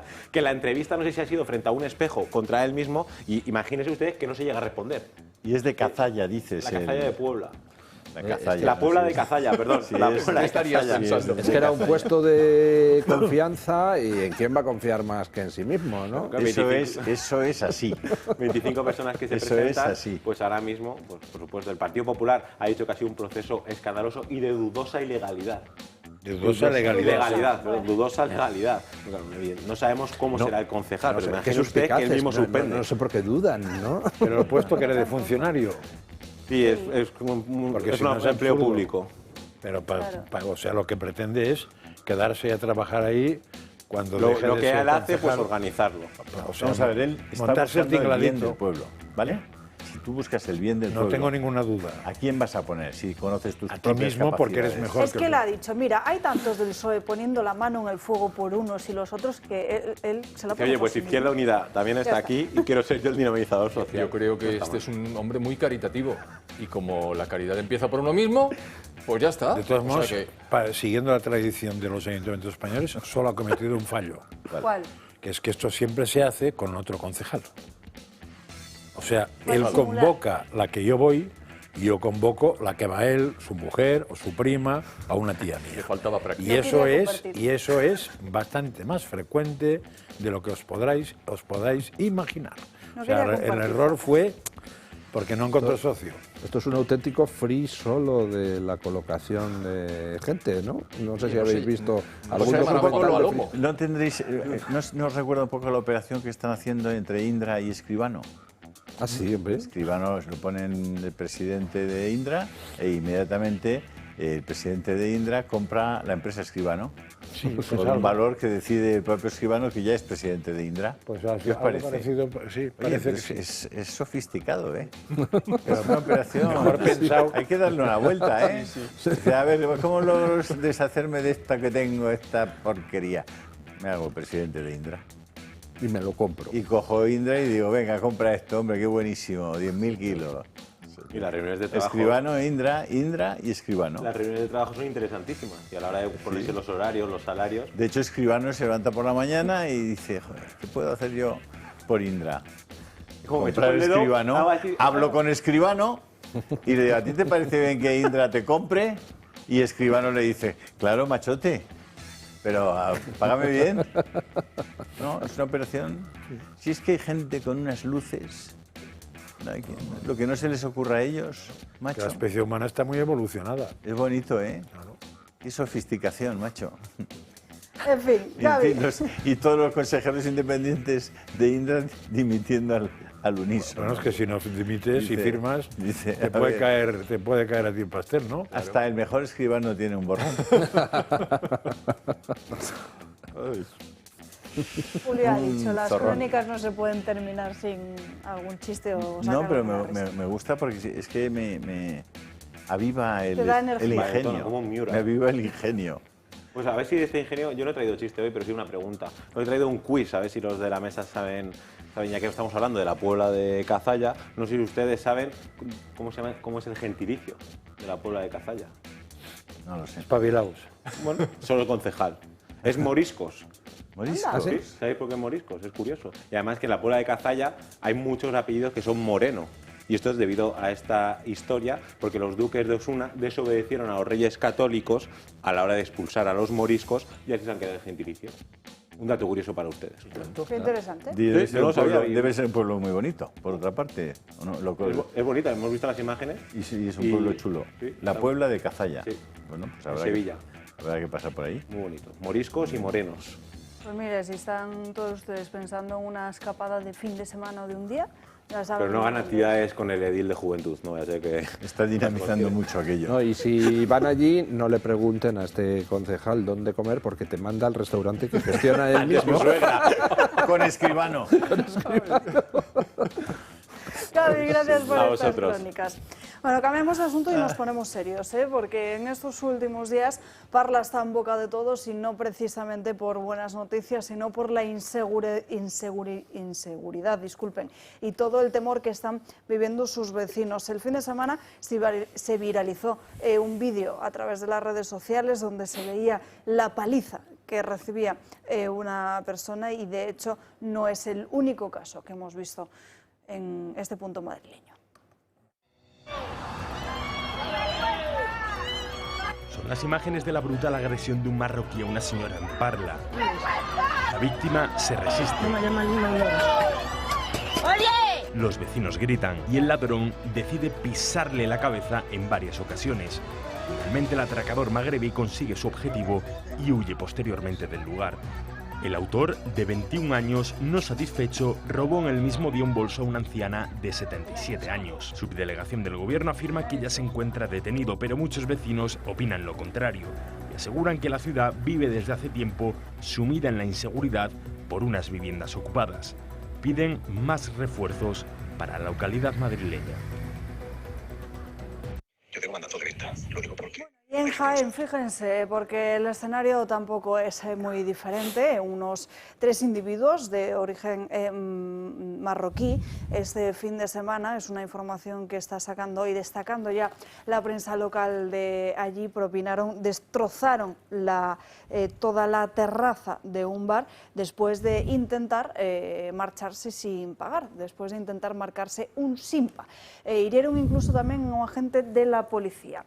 Muy comentado también en la prohibición que ha llevado a cabo Silvia Orriols para que en su municipio se prohíban los burkinis en las piscinas públicas. Así lo anunciaba ella a través de las redes sociales. En la piscina municipal de Ripoll, por razones de seguridad, ha prohibido el uso del burkini.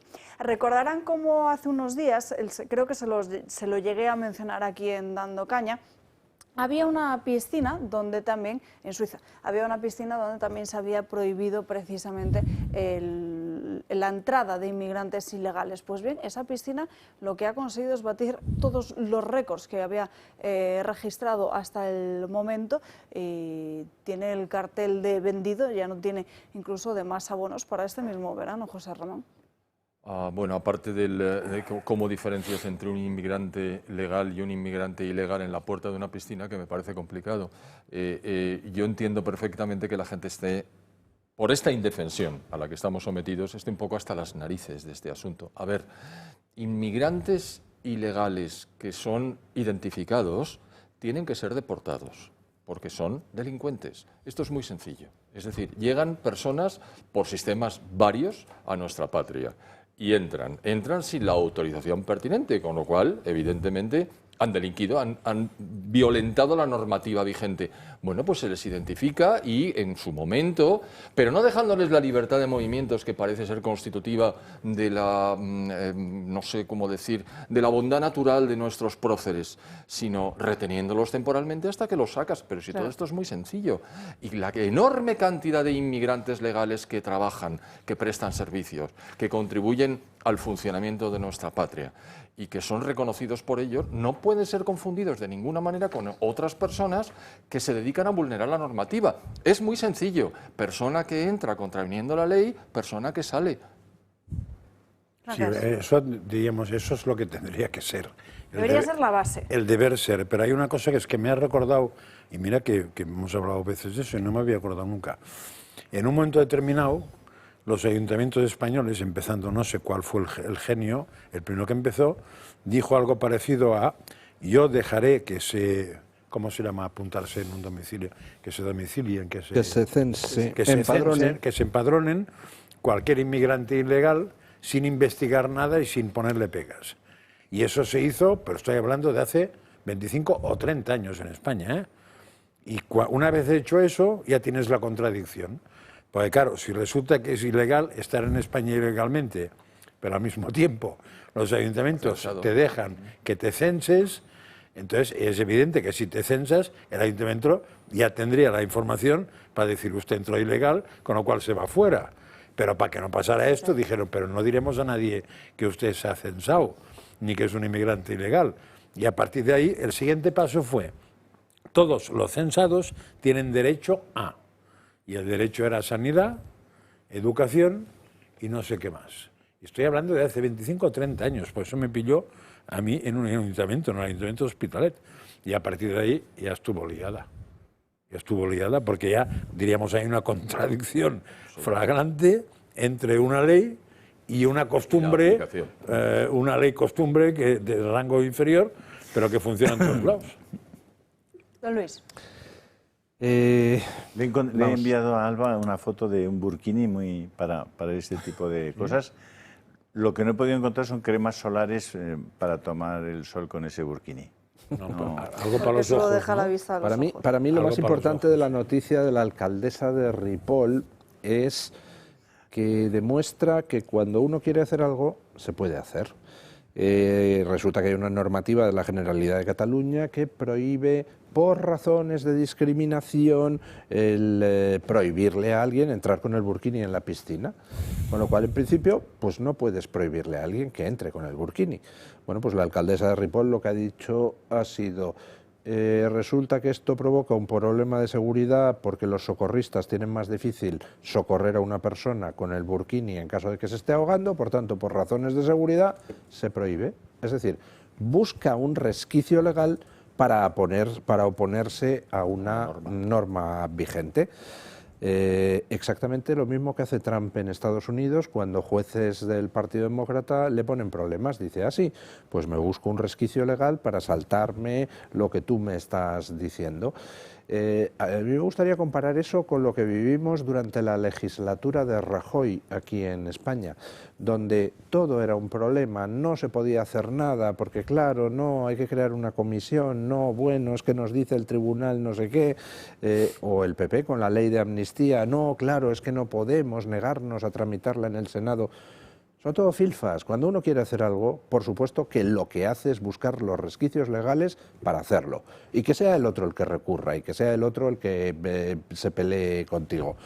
Pero claro, si no quieres hacer nada, siempre encontrarás una excusa para no hacerlo. La Gaceta, por cierto, le saca hoy los colores al Partido Popular de Alberto Núñez Feijóo y destapa cómo el gerente del Servicio Público de Empleo de la Junta de Castilla y León presentó a primeros del mes de junio una subvención de 5,25 millones de euros para sindicatos y patronal para desarrollar un programa de empleo e inclusión laboral en lo que viene siendo este año y el próximo. ¿Qué incluye ese plan? Partidas para regularizar también a inmigrantes ilegales. Esas partidas concretas, fíjense, busca, es literal, procedo a leer, facilitar la regularización administrativa y la integración laboral de inmigrantes, especialmente aquellas personas pendientes de homologación de títulos o en situación irregular, ajustándose a las disposiciones del nuevo reglamento de extranjería. Está incluida en la firma del diálogo social por parte de Fernández Mañueco.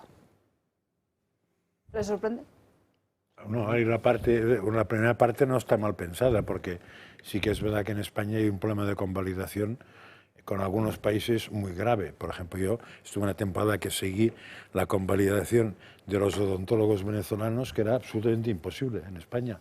Y entonces te encuentras que cualquier otro médico no tenía problemas, pero los odontólogos, yo creo que a día de hoy aún no está resuelto. Entonces, ¿esos qué tienen que hacer? Pues tienen que hacer de enfermera en una clínica o algo así, porque no les vale la titulación. O sea, eso es real. Pero claro, estamos hablando de aquellos inmigrantes que han venido por la vía legal. Es que la palabra ilegal marca todo. Yo no entiendo cómo un señor que tiene mentalidad en la administración pública, ya sea porque lo ha votado alguien, con lo cual se ha presentado y se ha mirado dónde se mete, o porque por una vía funcionarial, no entiende que cuando un señor es ilegal, es ilegal. Y eso no es una línea de... No se puede ser más o menos ilegal, ¿eh? Es una raya. Si usted es ilegal, pues lo normal es que no tenga ningún derecho y tenga el deber de ser legal, con lo cual se vuelve y como mucho o no vuelve más, que sería el castigo duro, ya has saltado una vez, pues no vuelve más, o inténtelo por la vía buena, igual le dejamos entrar, porque algún país, cuando tú entras de manera ilegal, te vetan de por vida, ya no puedes entrar nunca más, creo que incluso Estados Unidos. Está pasando, Donald Trump ha institucionalizado dos vías, aquellos ilegales que reconocen su condición, que se van a marchar y que luego quieren solicitar su entrada por la vía legal, se les da el billete, se les da una ayuda económica y salen y luego solicitan en el consulado pertinente. Es decir, se está posibilitando la integración de esa persona. Ahora bien, los ilegales que no reconocen tal cosa, fuera directamente. Sí, y vetados para el siguiente. Claro, y no volverán en los próximos 10 años, que esa es la norma. Pero yo creo que aquí la miga de la noticia está en el doble discurso, que es algo a lo que el Partido Popular nos tiene acostumbrados. Es decir, en el mismo momento en que estaban en el Congreso discutiendo el Partido Popular, pues no, vamos a endurecer la postura con respecto a la inmigración irregular, pues resulta que por otro lado Castilla y León estaban dándole 5 millones a sindicatos y patronal, entre otras cosas para regularizar inmigrantes.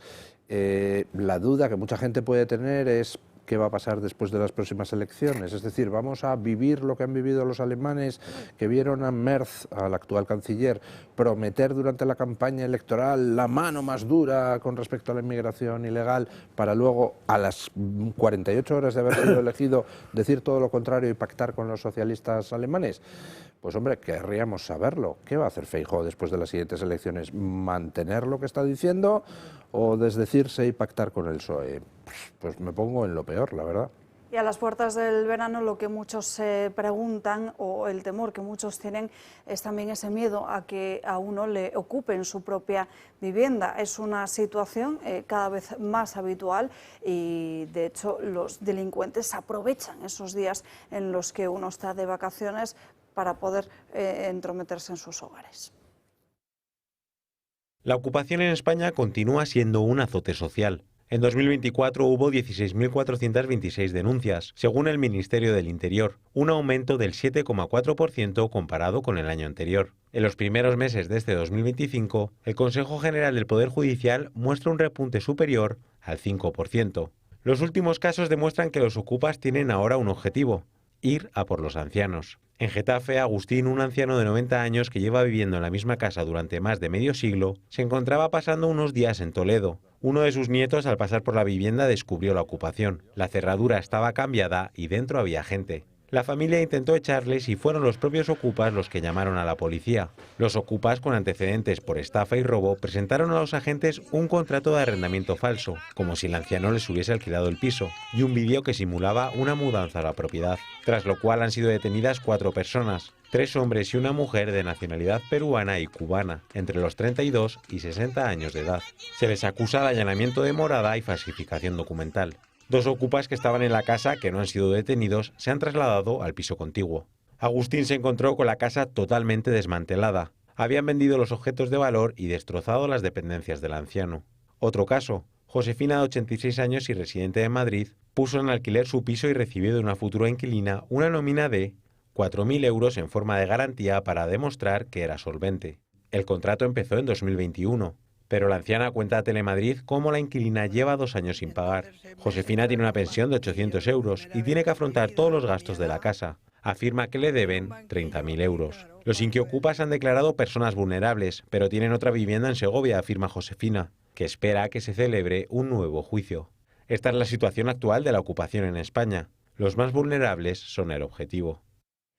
Y hoy nos acompaña Paco Ragageles, el fundador de Comunidad Solar, un proyecto que lleva años proponiendo una forma distinta de entender la energía, más barata, más justa y más accesible. Y en un momento en el que entender la factura de la luz se ha vuelto un reto para muchos, hemos querido invitarle para que precisamente nos ayude a poner algo de luz en este asunto, nunca mejor dicho.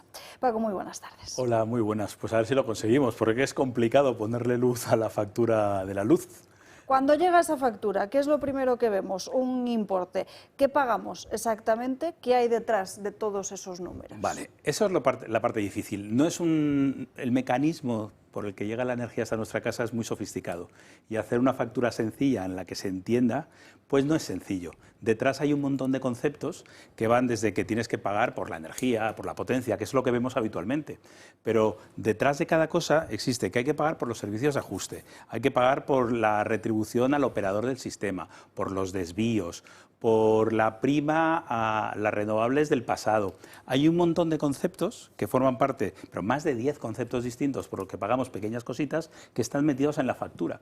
Es como si en nuestro sistema de impuestos tuviéramos desglosado a dónde va cada parte del dinero y decimos, pues el 7% es a sanidad, el 3% es a no sé qué. Pues en la electricidad por detrás hay todos estos conceptos, que simplificándolo puedes quedarte con 3 grandes áreas. Tienes un área que es la potencia, que es la que todos vemos, la potencia contratada. Luego tienes otra área que es la energía, lo que cuesta realmente producir esa energía, lo que se vale la energía en sí. Y otra área que es la distribución y el transporte de la energía y los impuestos. Cuando uno analiza esos 3 grandes bloques, ¿no? Energía, la potencia, los 4 bloques, potencia, energía, transporte y distribución, impuestos, lo que te das cuenta es que la energía es una parte pequeña de la factura y que cada vez va bajando más. Y en la potencia y los transportes y la distribución cada vez pesan más en la factura. Y cuando analizas y dices, vale, ¿y la potencia contratada?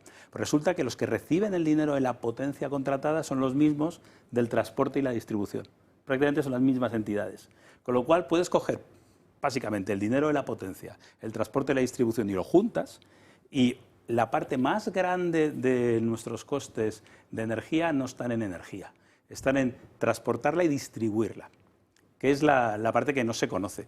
Y en esa distribución y transporte también es muy importante entender que hay como 2 mundos, que además es un poco que va contra el sentido común. Diríamos, el sentido común tiene que cuanto más distancia transporto la energía, más pérdidas tengo por ese transporte. La pérdida fundamental se realiza en la red de distribución, que es la más cercana. El transporte en alta tensión tiene unas pérdidas relativamente más bajas, porque la energía viaja con un voltaje muy alto. Pero cuando lo bajas a media tensión, que es cuando llega a las distribuidoras y empieza a llegar a las zonas, ahí empiezas a tener pérdidas mucho más grandes. Por eso tenemos que pasar a un modelo en el que tengamos mucha más generación cercana dentro de esa red de distribución cerca de las casas, cerca de los pueblos, para que no hayan tantas pérdidas, no sea necesario tener tanta distribución y los costes de esa parte tan grande de la factura empiecen a bajar, porque ahora son enormes y no lo vemos. ¿Por qué esas facturas pueden variar tanto de un mes a otro cuando buena parte de la misma son costes fijos? ¿Dónde está esa volatilidad? La volatilidad viene porque hay algunas partes de la factura, como es la energía, que ahora mismo está muy barata, que hay momentos en el tiempo en que se dispara y se da unos precios que no tienen sentido. Cuando la crisis, sobre todo fue provocada por la guerra de Ucrania, subió pasamos de 50, 60 euros el mega a 300. Habían horas de 800 euros el mega. Es una parte de la factura muy volátil que afecta y nos sube y nos baja. Luego tenemos un sistema horario en España, que es muy curioso el sistema horario, porque la energía en el mercado cada hora tiene un precio distinto. Y estamos cada vez viendo más, y cada año pasa más, que a mediodía, a las horas que hay mucha producción solar y que la renovable aporta toda la energía al sistema, que el precio de la energía está baratísimo. Esa energía vale muy poquito. Y en cuanto pasan las horas solares y volvemos a un momento en el que no hay producción solar, la energía se dispara. Pero se dispara de precio por 2, por 3, por 4. En un momento en el que producir energía tiene que ser con otros medios de acceso, digamos, comunes. Casi cualquiera puede montar una planta de generación fotovoltaica, pero no una nuclear o una gran hidráulica o una central de ciclo combinado. Entonces, ese tema horario está provocando que haya que en el mercado, cuando tú ves al día, a mediodía, el transporte de la energía es el 90% del coste. De ese transporte, precisamente, ¿tiene sentido mantener el sistema actual? No tiene sentido porque está basado en cómo eran las cosas con la tecnología que teníamos cuando empezó la electricidad, que no había forma de tener plantas pequeñitas interconectadas. Había que tener grandes centrales porque no se podía hacer de otra manera. Y eso ha provocado una estructura de la que necesitas mucha distribución, mucho transporte de energía y hay muy poca generación local. A mí me gusta mucho compararnos con Europa y ver cómo lo están haciendo los demás versus cómo lo estamos haciendo nosotros. Pues somos el país de Europa que tiene más penetración de energía renovable, más barata, por lo tanto tenemos mucha, muy barata, por lo tanto muy poco productiva. Y tenemos menos energía distribuida. Somos los que más transportamos la energía, los que más pagamos por costes de transporte y distribución. Claro. Y eso es así. Claro, es que en el transporte y la distribución tú no puedes montar una distribuidora ni una empresa de transporte, que hay una única, que es Red Eléctrica, que hace un trabajo. Pero yo no quiero decir que esto sea culpa de que hayan poderes fácticos por detrás que quieren. Ha ido pasando así, se ha ido construyendo un sistema por capas, como la tecnología que había en cada momento y como pensaron en cada momento hacer las cosas. Y ahora tenemos un Frankenstein descomunal en el que no hay manera de meterle mano. Seguimos pagando, creo que el 11 o el 12% del dinero de la factura todos los meses se va a pagar las primas de las renovables del 2000, todavía, porque hay que estar pagándolas 20 años. Entonces, es un montón de dinero que hay gente que está recibiendo que fueron los afortunados de las primas. Y al día siguiente, cuando quitaron las primas hicieron rico a gente y hicieron a familias que se fueran a la miseria, de un día para el otro. Esto no tiene sentido, es demasiado caótico y poco estable y genera inseguridad, lo que nos pasó ayer. Nosotros estábamos felices, lo siguiente, porque hace un mes el Consejo de Ministros modificó el Real Decreto del Autoconsumo, ampliando a 5 kilómetros las comunidades energéticas, que tú pudieras montar una planta de generación utilizando la red de distribución y hacer llegar la energía a los vecinos por una planta de proximidad sin pagar por ese transporte. Era maravilloso, era como, yo se lo decía... El kilómetro cero sería en alimentación, ¿no? Tener electricidad cerca de tu casa y... A ver, no es la medida más lógica, es una más dentro de esto de hacer todo sin sentido. Pero porque la medida más lógica es que pongamos, dependiendo del transporte, el tiempo, cuántos kilómetros tenga que recorrer o dentro de qué red está, tenga un precio u otro. No pagar nada por transportar 5 kilómetros la energía en la red de distribución tampoco tenía mucho sentido. A lo mejor hay que pagar el 25% del coste total. No se ha puesto ninguna medida que incentive el que hayan plantas de generación de proximidad, que hagan que la red sea más fuerte y que no tengamos estos costes de transporte y distribución. Esta era la primera cosa que nos iba a ayudar. Y ayer el Congreso la tumbó. ¡Pum! A la porra. ¿Por qué? La ¿Por qué tumbó por otras tumbaron? razones. Ahí hay muchos intereses, es el sector, como sabemos, ¿Por qué hay la muchos tumbaron, intereses. José Ramón? Pues la tumbaron. El PP, desde luego, para decir al PSOE, mira, ¿ves? Te abandonan tus socios y yo, desde luego, no voy a acudir en socorro tuyo. Vox, porque ha dicho que, por supuesto, que no va a apoyar ni una sola de las iniciativas del Gobierno. No se ha hecho para impedir los avances en la racionalización de las facturas ni en los suministros de productividad, no se ha hecho por eso. Es decir, la racionalización del sistema va por otro lado. Por ejemplo, acabas de comentar algo muy interesante. Seguimos pagando los subsidios que originalmente se aplicaron a unas tecnologías que inicialmente eran extremadamente caras y que para poderlas instalar había que subsidiar, de acuerdo con la opinión dominante por entonces, que eso se podría discutir. Vale, pero es que estamos pagando, que yo sepa, lemoniz. Es decir, una decisión política que se adopta hace muchos años por presiones terroristas, las acabamos pagando nosotros después. Más aún, lo que nosotros estamos pagando, porque no nos queda otra, no lo está pagando España a aquellas personas que invirtieron en su día y a las que se les garantizó un rendimiento en las eólicas y las solares, con lo cual estamos obteniendo una serie de decisiones judiciales negativas que nos están costando carísimo en términos de que al final las vamos a tener que pagar y el prestigio de España está por los suelos. Es decir, lo que estás diciendo es un contradios absoluto y habría que empezar a diseñar algo desde cero. De cero, claro, no Tienes meter toda la más razón. capas de complejidad en algo ya extremadamente complejo, sino decir, a ver, vamos a hacerlo limpio, empecemos. ¿Qué tendría sentido hacer? Pero ahora hay cero interés en la generación distribuida, porque no hay un solo mecanismo que incentive que nadie quiera invertir en generación de proximidad. Ya estamos haciéndolo mal. El incentivo es a lo contrario, al negocio de la distribución y el transporte. Por lo tanto, hasta que no se pongan incentivos a la generación de proximidad, no empezaremos a cambiar las cosas. Tenemos que conseguir que cada pueblo de España tenga una planta de generación ciudadana cerca del pueblo, para el pueblo, que genere la energía que el pueblo necesita, que si se cae la red, el pueblo siga funcionando. Y eso es el futuro, es a lo que va todo el planeta. Y en España no hacemos ni una sola cosa para fomentar eso, ni una. Yo creo que la solución vendrá con la energía nuclear de quinta generación, la tecnología de las sales fundidas, que puedes hacer mini reactores relativamente próximos y donde vas a ahorrar muchísimo. Está todo el mundo por esa línea, todo el mundo avanzado. Y todos los países de Europa, de la Unión Europea y de fuera de la Unión Europea, salvo Irlanda y España. Y dices, ¿cómo es posible? Desde luego, independientemente de la tecnología que consigamos tener, que cuando lleguemos a la fisión nuclear será maravilloso, ya llegaremos dentro de 50 años. Bueno, llevamos 50 años diciendo que nos dentro de faltan nada, 50. sí, sí. Pero independientemente de la tecnología, lo que está claro es que la generación tiene que ser de proximidad, que es un desparrame, estar trayendo energía, cruzando y con gran distribución, que además nos hace que seamos mucho más fuertes, que la red sea más resiliente, que no tengamos que se tumban dos núcleos de generación importantes y la red se cae porque no aguanta. Cuando tengamos miles y miles interconectados, no, será fuerte y es como tiene que ser. Lo llaman la Internet de la energía, hace más de 20 años que está diseñado esto. Hay países que van muy avanzados y nosotros no tenemos una sola medida que favorezca esto. Una sola.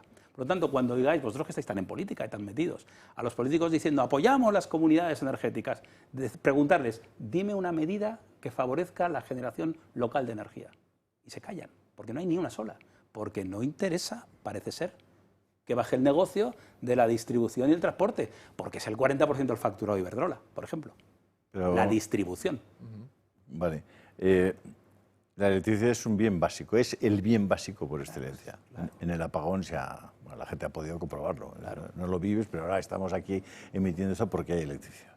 Pero no solamente eso, para cualquier cosa, ¿no? Para comer, para beber, necesitas la electricidad. Le aplican un 21% de IVA. Sí. Muchísimos productos tienen el IVA súper reducido al 4%. Bueno, depende del mes, del día, del año, porque te lo cambio al 5, te lo subo al 10... No, el IVA ahora mismo... Ahora está el 21. Es el 21%, sí. Lo modificado durante un periodo, no sé si fueron 2 años, 1 año y medio, a partir del COVID y tal, pero hoy el IVA es el 21%. Pero es que además ese 21% de IVA se aplica no solamente sobre el coste de la electricidad, sino también sobre el impuesto eléctrico. Es decir, se aplica un impuesto sobre otro impuesto también. Sí. Entonces te preguntas, vamos a ver, ¿qué tipo de gobiernos tenemos que no entiende que la electricidad la pagan al mismo precio los ricos y los pobres? los que más tienen, los que menos tienen, sobre todo los más desfavorecidos, están pagando la electricidad al mismo precio. Y sin embargo le aplican el criterio como si fuera un consumo optativo. No te los explicar. Vamos a ver, ¿cómo es posible que un americano que tiene 82.000 euros de PIB per cápita al año, nosotros tenemos, no llega a los 30.000 o 30.000 euros, paguemos la electricidad al doble de precio que un americano? Vamos, ¿cómo se puede explicar eso?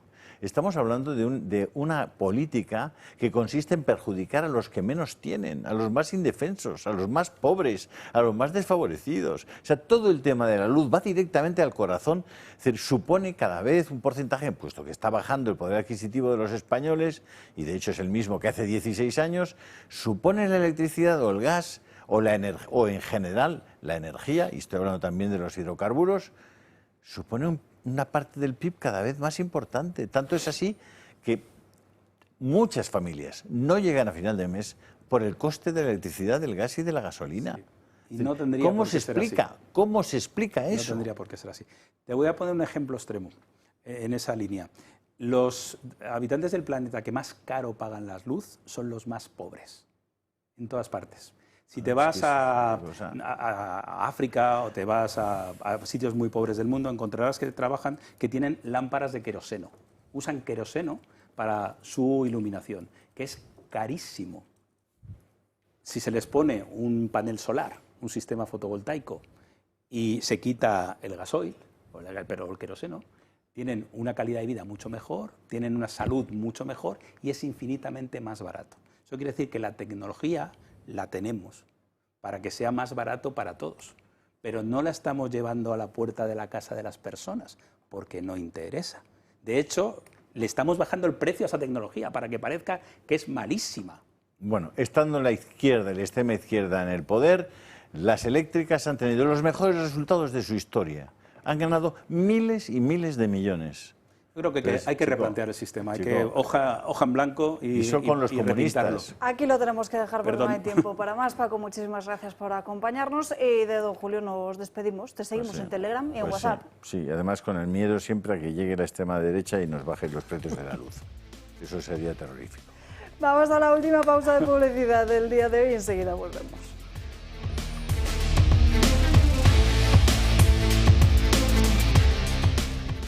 Ya estamos de vuelta en Dando Caña, 2 menos cuarto, y pendientes a esta hora también de todos los incendios que mantienen en alerta a la población en diferentes puntos de España. Uno de ellos, el último y que más está preocupando en estos momentos, es el de Córdoba, ese incendio declarado en la Sierra de Córdoba, que además se ha reactivado en estas últimas horas después de una evolución bastante favorable. Alrededor de unas 100 hectáreas se han visto afectadas y también ha desarrollado lo que llaman también una carrera ascendente. De hecho, en las últimas horas había unos casi 200 hogares que habían sido desalojados, que habían podido regresar a sus casas, pero hay otros muchos que a esta hora no han podido hacerlo, que son los residentes en las zonas de Santa Ana de Albaida y La Finca.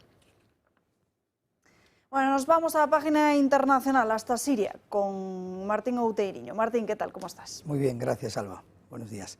Pues me he ido con esta información hasta Siria, donde en los últimos meses hemos visto cómo continúa esa espiral de violencia étnica que viven las distintas minorías, los grupos étnicos de Siria, y en concreto los drusos. Los drusos son una minoría étnica que difieren del Islam, son una rama chiita que toma partes del Islam, del cristianismo, del zoroastrismo, entre otras, y que suponen el 3% de la población de Siria. Hace aproximadamente 10 días veíamos cómo iniciaban ciertas milicias beduinas que conforman las milicias paramilitares del actual régimen del señor al-Shar, ese exterrorista que hemos visto como por Europa lo han ido enalteciendo en nombre de Estado, y en las últimas 72 horas se han llevado a cabo auténticos crímenes contra la humanidad, auténticas matanzas, hasta 1.300 víctimas se reportan. Varía la cifra en un par de centenares arriba abajo, pero igualmente es desgarrador. Tenemos unas imágenes que les queremos alertar de su dureza, precisamente. Ahí estamos viendo milicianos bereberes cómo ejecutan a a esos drusos en la ciudad de Sawaida, que es también una provincia al sur del país que hace frontera con Jordania, en la que esta minoría es prácticamente el 60-65% de la población. Vemos cómo los ejecutan en plena calle, entre ellos ha sido víctima un ciudadano norteamericano druso. Son una comunidad que ha ido emigrando por todo el mundo, es más, la mayor comunidad de drusos fuera de Asia se encuentra en Venezuela. Hasta 2002, aproximadamente el 60% de los drusos de Sawaida habían nacido en Venezuela, o sea, el arraigo es muy amplio.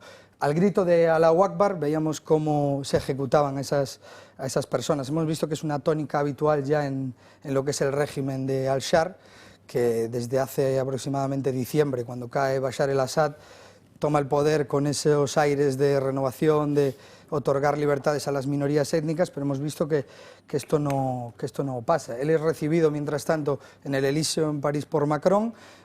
Nosotros los españoles tenemos nuestra parte de responsabilidad, incluso cuando se estaban desarrollando estas primeras atrocidades, el ministro Álvarez, su ministerio, enviaba este comunicado pues llamando a algo así como una transición pacífica. Damos la bienvenida a este nuevo gobierno sirio que va a representar un paso plural, abierto, inclusivo, que garantice la unidad e integridad territorial de Siria. Vemos que esto no se está dando. Después de esa visita que hizo Álvarez a Siria en enero de este año, en la que le prometió básicamente levantar las sanciones que hasta ahora tienen todavía los sirios, que vienen del régimen anterior, pero que ya se han levantado el 28 de mayo, ya son libres de sanciones europeas, mantienen las americanas todavía, y hemos visto que el Ministerio de Exteriores va a enviar 12 millones de euros de ayuda humanitaria, de ayuda a la reconstrucción del país y a la cohesión territorial. Choca mucho el discurso de Álvarez, que dice prometer igualdad, promete pues la integración de las minorías, pero vemos agresiones continuas a mujeres de todas las etnias, alawitas, cristianas, también vemos agresiones a las drusas. Es más, hace escasos días 200 mujeres drusas eran secuestradas por parte de las milicias suníes de Al-Shar, que conforman, ya digo, la base de sus unidades terrestres. Esta es la situación actual en Siria. Siguen las matanzas en todo el país, siguen esos ataques indiscriminados a la población civil. Entiendo que esa ayuda que mencionas de los 12 millones de euros es algo que se había acordado previamente en ese mes tras esa visita de Álvarez a Siria, pero desde luego lo que debería conllevar en estos momentos, después de observar estas imágenes que son durísimas, es una cancelación inmediata. Estaban condicionadas, esas ayudas estaban condicionadas a una especie de estabilidad que se tendría que dar en el país, a ciertas aperturas de libertades. Hay una nueva constitución aprobada el 29 de marzo, si mal no recuerdo, que instaura cierto régimen de autonomía en algunas zonas, pero aún así no se están dando esas garantías, que lo vemos a diario. Lo hemos visto hace unos meses con bombardeos de iglesias cristianas, una ortodoxa griega, que fueron 34 los muertos que allí se produjeron, y en la zona costera, donde se encuentran los alawitas, que son chiíes, difieren del actual gobierno, que es suní, pues también se daban escenas de auténtica violencia y matanzas por parte del gobierno. A ver, yo del equipo Sánchez y Álvarez no espero otra cosa que vayan picando y que, en fin, cualquier zanahoria de cualquier marca ideológica lo más rara posible les encante. Lo que pasa es que, si no recuerdo mal, la bendición para que el chico este ocupe el, entre comillas, trono de Siria es una bendición que la da a Estados Unidos y la da a Israel. Hombre, yo creo que ahí también habría que echarles un poco de comer aparte, porque realmente se columpiaron. Israel, sin embargo, se ha erigido en defensor de los drusos. Sí. El bombardeo de la semana pasada, que vimos que no se sabía muy bien por qué bombardeaban Damasco, se debe a ese compromiso de Israel de defender a la población drusa, que supone el 1,5% de la población de Israel. Hay altos mandos en el ejército israelí que son drusos, un teniente general, que me acuerdo ahora mismo, pero es que además hay muchos drusos que viven en la zona de los Altos del Golán, que es zona ocupada por Israel, pero controlan de facto. De alguna manera el pacto fue, tú mandas y no me tocas a los míos. Claro. Lo cual ya está bien, quiere decir, cárgate lo que quieras, pero a mí no. me suena a Carol Rovira con la ETA en Cataluña y Además, me da cierto asquillo. Los drusos amenazaron con entrar a defender a su población en Siria. Y bueno, Jordania, Egipto amenazaron que Israel no podía permitir que tal cosa sucediese porque sería una escalada de violencia internacional entre los diferentes países de la región. Entonces Israel pues se vio como más reforzada a decir, oye, pues entramos nosotros a protegerlos, vamos. Sí, pero digo, el pacto este de que no me toques a los míos y al resto que le zurzan, a mí es una cosa que no me... No, pero Israel lo que hizo fue algo importante antes de que se consolidara este gobierno suní, que fue bombardear todos los depósitos de armas del ejército sirio para que se consolide, pero sin armas con los que dar por saco a su población y al resto de países, ¿no? Y entonces ahora lo que pasa es que ese gobierno ha demostrado una de dos, o que es un gobierno mentiroso que está procediendo a una limpieza étnica, o que es un gobierno que no controla a determinadas milicias que hay en su territorio, que son las que están intentando hacer un genocidio con los drusos, los cristianos y los alawitas. Sí, lo que pasa es que la experiencia en toda esta zona es que los sátrapas que mandan en esos países son más sanos que los sustituyen casi siempre. Véase lo que pasó en Libia, que lo que hay ahora, ni te cuento, porque hay dos o tres fracciones que se matan entre sí. Véase incluso lo que pasó en Irak. Es decir, que el que está, bueno, y con Siria ni te cuento. O sea, el que estaba era un señor, sería todo lo que quieras, pero más o menos había unos equilibrios, incluso era más que un dictador, un cara dura, ¿no? Más o menos, exagerando. Y ahora lo que hay son unos tíos que déjalos de comer aparte, porque son lo peor de la zona. Y esos son intervenciones, curiosamente, todas esos han sido intervenciones extranjeras. Y si buscamos un país común, no es Israel. Es Estados Unidos, que ha sido común en todos. En Francia algunos, en otros, pero Estados Unidos es el que ha estado detrás de todo ese desaguisado, que yo prefiero que se queden en su casa, la verdad. Y lo que está comentando Josep Luis es que la primavera árabe, que fue la que se intentó desarrollar al objeto de sustituir dictadores tradicionales por estados más modernos y más liberales o más democráticos, ha sido un fracaso absoluto, extremadamente contraproducente. Es cierto lo que dice, los antiguos dictadores, que por supuesto ejercían la violencia contra su propia población, eran mucho menos sanguinarios porque tenían el control absoluto a través de sus sistemas de seguridad sobre su población y sobre su territorio. Al acabar con ellos, lo que se ha generado es una situación de caos absoluto, todos contra todos, y por supuesto, muchas más muertes y mucha más destrucción. ¿Qué debemos decir, pues, como corolario? Que habría que mantener a los dictadores en su sitio siempre que no sean malos, malísimos, en lugar de permitir que haya elecciones, libertad y variedad dentro de esos países. Bueno, pues probablemente no lo diremos así nunca, pero en la práctica esto es una carnicería permanente. Sí. Lo que habría que hacer es no entrar en casa ajena a organizar la vida. Eso por descontado. Eso fundamentalmente, porque además depende ahí. Por ejemplo, yo no sé si estaréis de acuerdo, pero de Irak se explica que lo peor que se pudo hacer es el famoso sistema de las cartas. ¿Os acordáis, no? De los naipes. Sí. Que había una serie de naipes y que cuando te cargabas recogías. Porque con eso consigues no solamente cargarte el primero, sino toda la cúpula de un país y el que sabe organizar. Con lo cual quitas esto y te has cargado. No el malo, sino todo. Con lo cual, has cargado el sistema. El sistema, con lo cual al día siguiente, por mucho que quieras, será el caos. Si lo dirige un señor bueno, será el caos dirigido por un señor bueno. Y si lo dirige un señor malo, será el caos por un señor malo, pero será el caos igual. Con lo cual, felicidades a Estados Unidos una vez más. Es que a mí me pone no he visto una intervención americana después de la Segunda Guerra Mundial que no me dé cierto asquillo. No, hombre, la de Corea no te puede dar cierto asquillo, muchacho. Bueno, es que era junto a casi a la Segunda Guerra Mundial. Bueno, pero no era, fue en el 50 hasta el 53. Última, y aconteció porque Naciones Unidas no tenía ninguna posibilidad. Pero a partir de ahí ya, Vietnam, cualquiera la ha liado. Martín Outeriño, muchísimas gracias por esta información. Muchas gracias, Álvaro.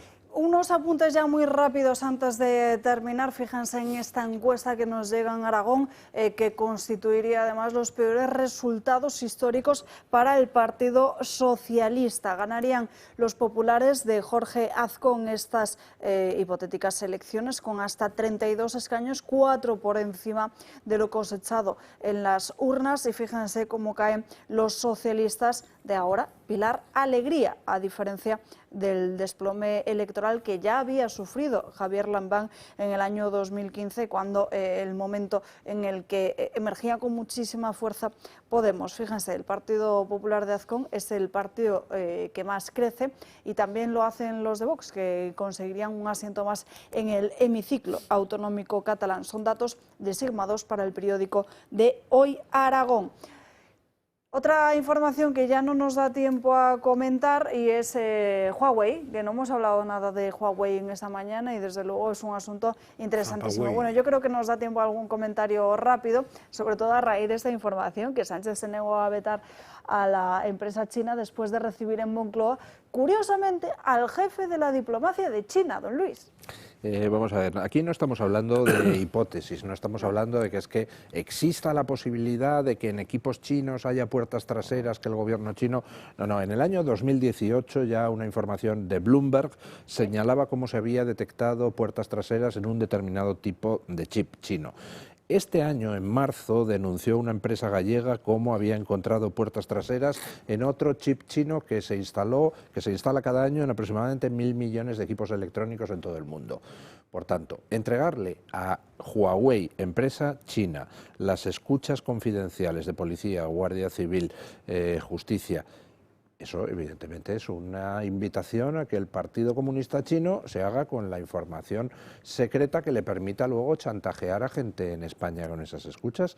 Es una auténtica barbaridad y desde luego se va a ver forzado Sánchez a corregir el rumbo, porque si no nuestros socios nos van a excluir del circuito de inteligencia. Medio minuto, Fernández. No solo eso, pueden paralizar la producción, pueden paralizar la distribución. Precisamente por las puertas traseras se ha comprobado que tanto en generación de energía como en transporte lo pueden hacer en cualquier momento. Es decir, nos ponemos sistemática y deliberadamente en manos del enemigo. ¿Pero esto qué es?